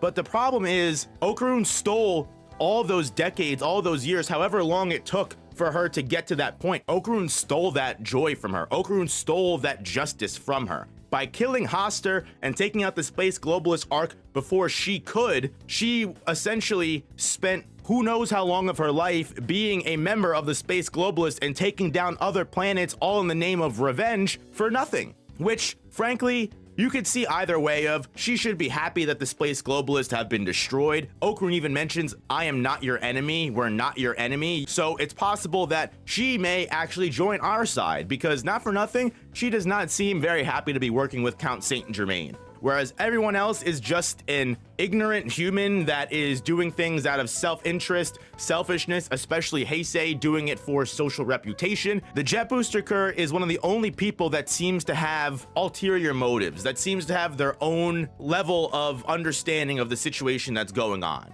Like, yeah, sure, a bunch of these humans have never met with Count Saint Germaine before, but not only does the jet booster Kurr have knowledge of who he really is, she was also someone that was willing to be a double agent under the space globalists for years. So it makes sense that she would reluctantly work for Count Saint Germaine, but also keep her own interest at heart, which means she may possibly become an ally or a friend. We know how Dandadan works. It wouldn't be a surprise if that was to happen. But listen, all I'm hoping to get out of this chapter is Okaroon's hidden abilities finally revealed, because the very fact that Count Saint Germaine is still sending people after Okaroon proves that there is something to be taken. Whatever the situation is, that's what I'm most interested in, because to be honest with you, I love King Taka as much as the next guy, but that whole paperweight thing, learning to see how King Taka has improved his level of creation with the nanomachines, that was enough for me. I'm happy with that level of character development. Right now, I need to not only see this jet booster Kurr's backstory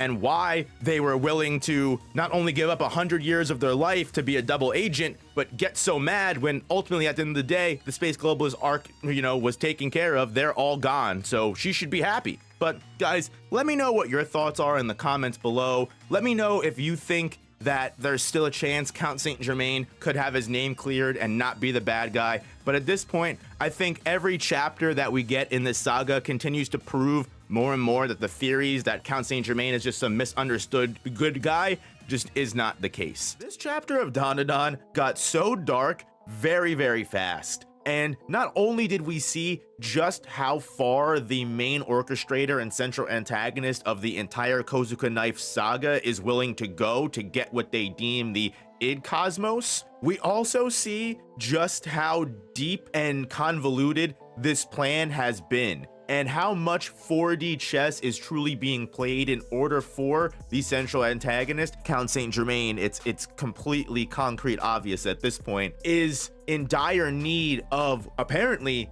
Momo's power. And going back into all of the attacks and all of the different events that have occurred ever since we finished the Fairy Tail card arc, it's all beginning to make sense. And again, point back to it being undeniable that Count Saint Germaine, Mr. Sanjome, whether they are the same person, whether they're two different entities that look alike that are collaborating, now with the information that we get in regards to the main orchestrator talking to Miss Adachi when she goes to drop off this power that she stole from Mr. Murakami, we find out that this id cosmos is what Count Saint Germain is searching for. And it may potentially just be in Momo Ayase, or she might be this direct object that he's referring to. And the reason why I say it contextualizes a lot of the things that have happened so far is because some of the attacks that occurred, we weren't really sure why. They didn't make much sense in the very beginning of when they were all happening. Imagine Seiko Aas getting attacked. As far as we know, at least, Seiko doesn't really have any kind of yokai abilities to have stolen. Although the Iron Bull and Jiangxi were trying to force Seiko to submit her powers. And then we also have the most recent attack with Heisei and the Jet Booster Kurr going after Okaroon and Kingta, who a lot of people were throwing shade at the idea that this can't be Saint Germain, because if it was Saint Germain, he would know that Okaroon doesn't have his powers. But now we have a whole nother layer of knowledge that makes all of these prior inconsistencies make sense. The id cosmos is something that Count Saint Germain describes as, or at least what we assume to be Count Saint Germain. I don't want to outright say it yet because I could be proven wrong. The reason Miss Adachi has to be ejected from the group, not because she went against Count Saint Germain's wishes. The main orchestrator says the reason why she needs to be ejected is because she does not have the guts. We can go back to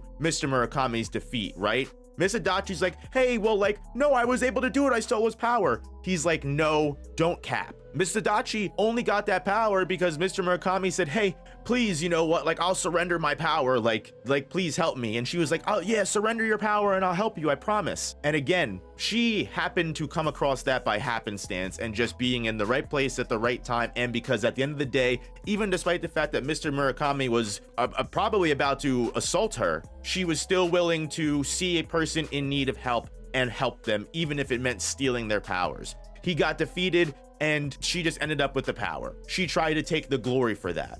And again, that isn't necessarily the issue. The issue is the fact that she doesn't have what this orchestrator deems as the ability to destroy someone to the purest sense of their weakness. And the problem is this id cosmos that Count Saint Germain describes. We get a direct panel of Momo when this orchestrator describes it. Someone that does not fear death and has a marvelous power. In order to defeat this person, you have to attack the people around them because their lives are worth risking in a sense. And we actually get the perfect comparison panel here with Momo when she destroyed Hoster, the space manipulation Kurr. This proved that Momo doesn't fear death. She's willing to take risks because she trusts in herself and her allies. And then again, you start going back and everything makes sense. The main targets in all of this have mostly been people close to Momo. Yes, the fairy tale card back in the day was something that Count Saint Germain clearly had his sights set on, but we see here that he's using the fairy tale card and giving that power to others in his, little army that he's been gaining in order to fight against Momo and target Momo. But because Momo can't be targeted and beaten down in a normal fight setting, Count Saint Germain has to target all the other people around her, her friends, steal her friends' power, hurt her friends, and defeat them. Which is why, again, Seiko and her friends were attacked despite Seiko potentially not really having any powers to steal. I just want to mention, Officer Bega has, for such a small little cameo in the last arc, become one of my favorite characters, and I quite literally was so excited to see him step in and save Miss Adachi from what might have been one of the scariest and again darkest moments in Dandadan, watching her get bludgeoned to death by this fucking man in a mask with a suitcase who clearly does not give a single fuck about anything besides ushering in whatever Count Saint Germain plans to do. Officer Bega thankfully steps in and saves her, and Officer Bega is so badass that even this guy who has the fairy tale card as a yokai ability says, this isn't gonna work on this guy. I need to skedaddle and run away right now because I can't win. Which, again, no powers, just a fucking good and honest policeman. Which some people might be confused why it won't work, but Officer Bega can stop the fairy tale card mind control because it works on a person's guilt. Whereas Officer Bega, despite having, you know, his whole family be murdered, he has still risen above that and even passed that kind of philosophy onto Zuma, which is how Zuma was able to break out of the fairy tale card's mind control. We see that Koki, Ira, Rin, all of these people with Okaroon and Kingta reunite as they get Heisei and at least try to, you know, I guess bring him to safety. And we do cut to Momo. And we even have an even bigger problem rising up with the fact that as Momo's curse progresses and gets further, the people around her are slowly beginning to lose sight of her and forget her. And despite the fact that, sure, Gigi can still see her, Gigi is her childhood friend, Gigi has known her for all her life. Of course, he'd still be able to remember her and see her, whereas Vamola, not really that much of a length of time. It makes sense that she would already have that memory erased. And if these memories get erased, having Momo lose literally all of the people closest to her in that darkest and moment of despair, where the human heart is wrenched and pulled and has no chance of even seeing any kind of logic as an id cosmos would be. Wouldn't Momo's instinct to be, I want all of this to end, I want all of this to stop, I will do anything in my power to stop this? And after all of the damage is done, after all of her allies are hurt and injured and getting destroyed by the yokai assassins that Count Saint Germaine has sent, only then will the man of the hour appear right before Momo and say, hey, I can make this all go away. Just give me your powers and admit defeat. That's just my guess. Who knows? But in my opinion, this chapter was not only a very just insane, dark, you know, does anyone count pages as they're reading and go, how much is left? I don't want this to end, because this, like, Dandadan's story has been so good lately.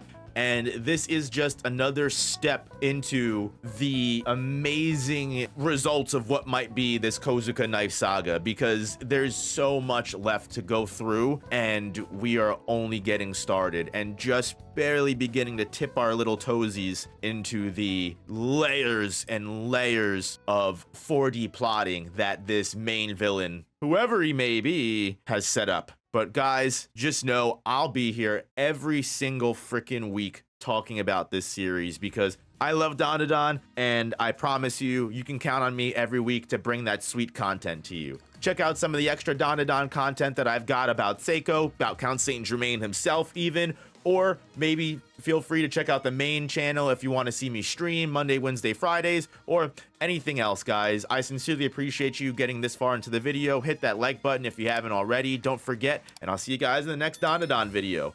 Peace, peace, peace, peace, peace, peace, peace, peace.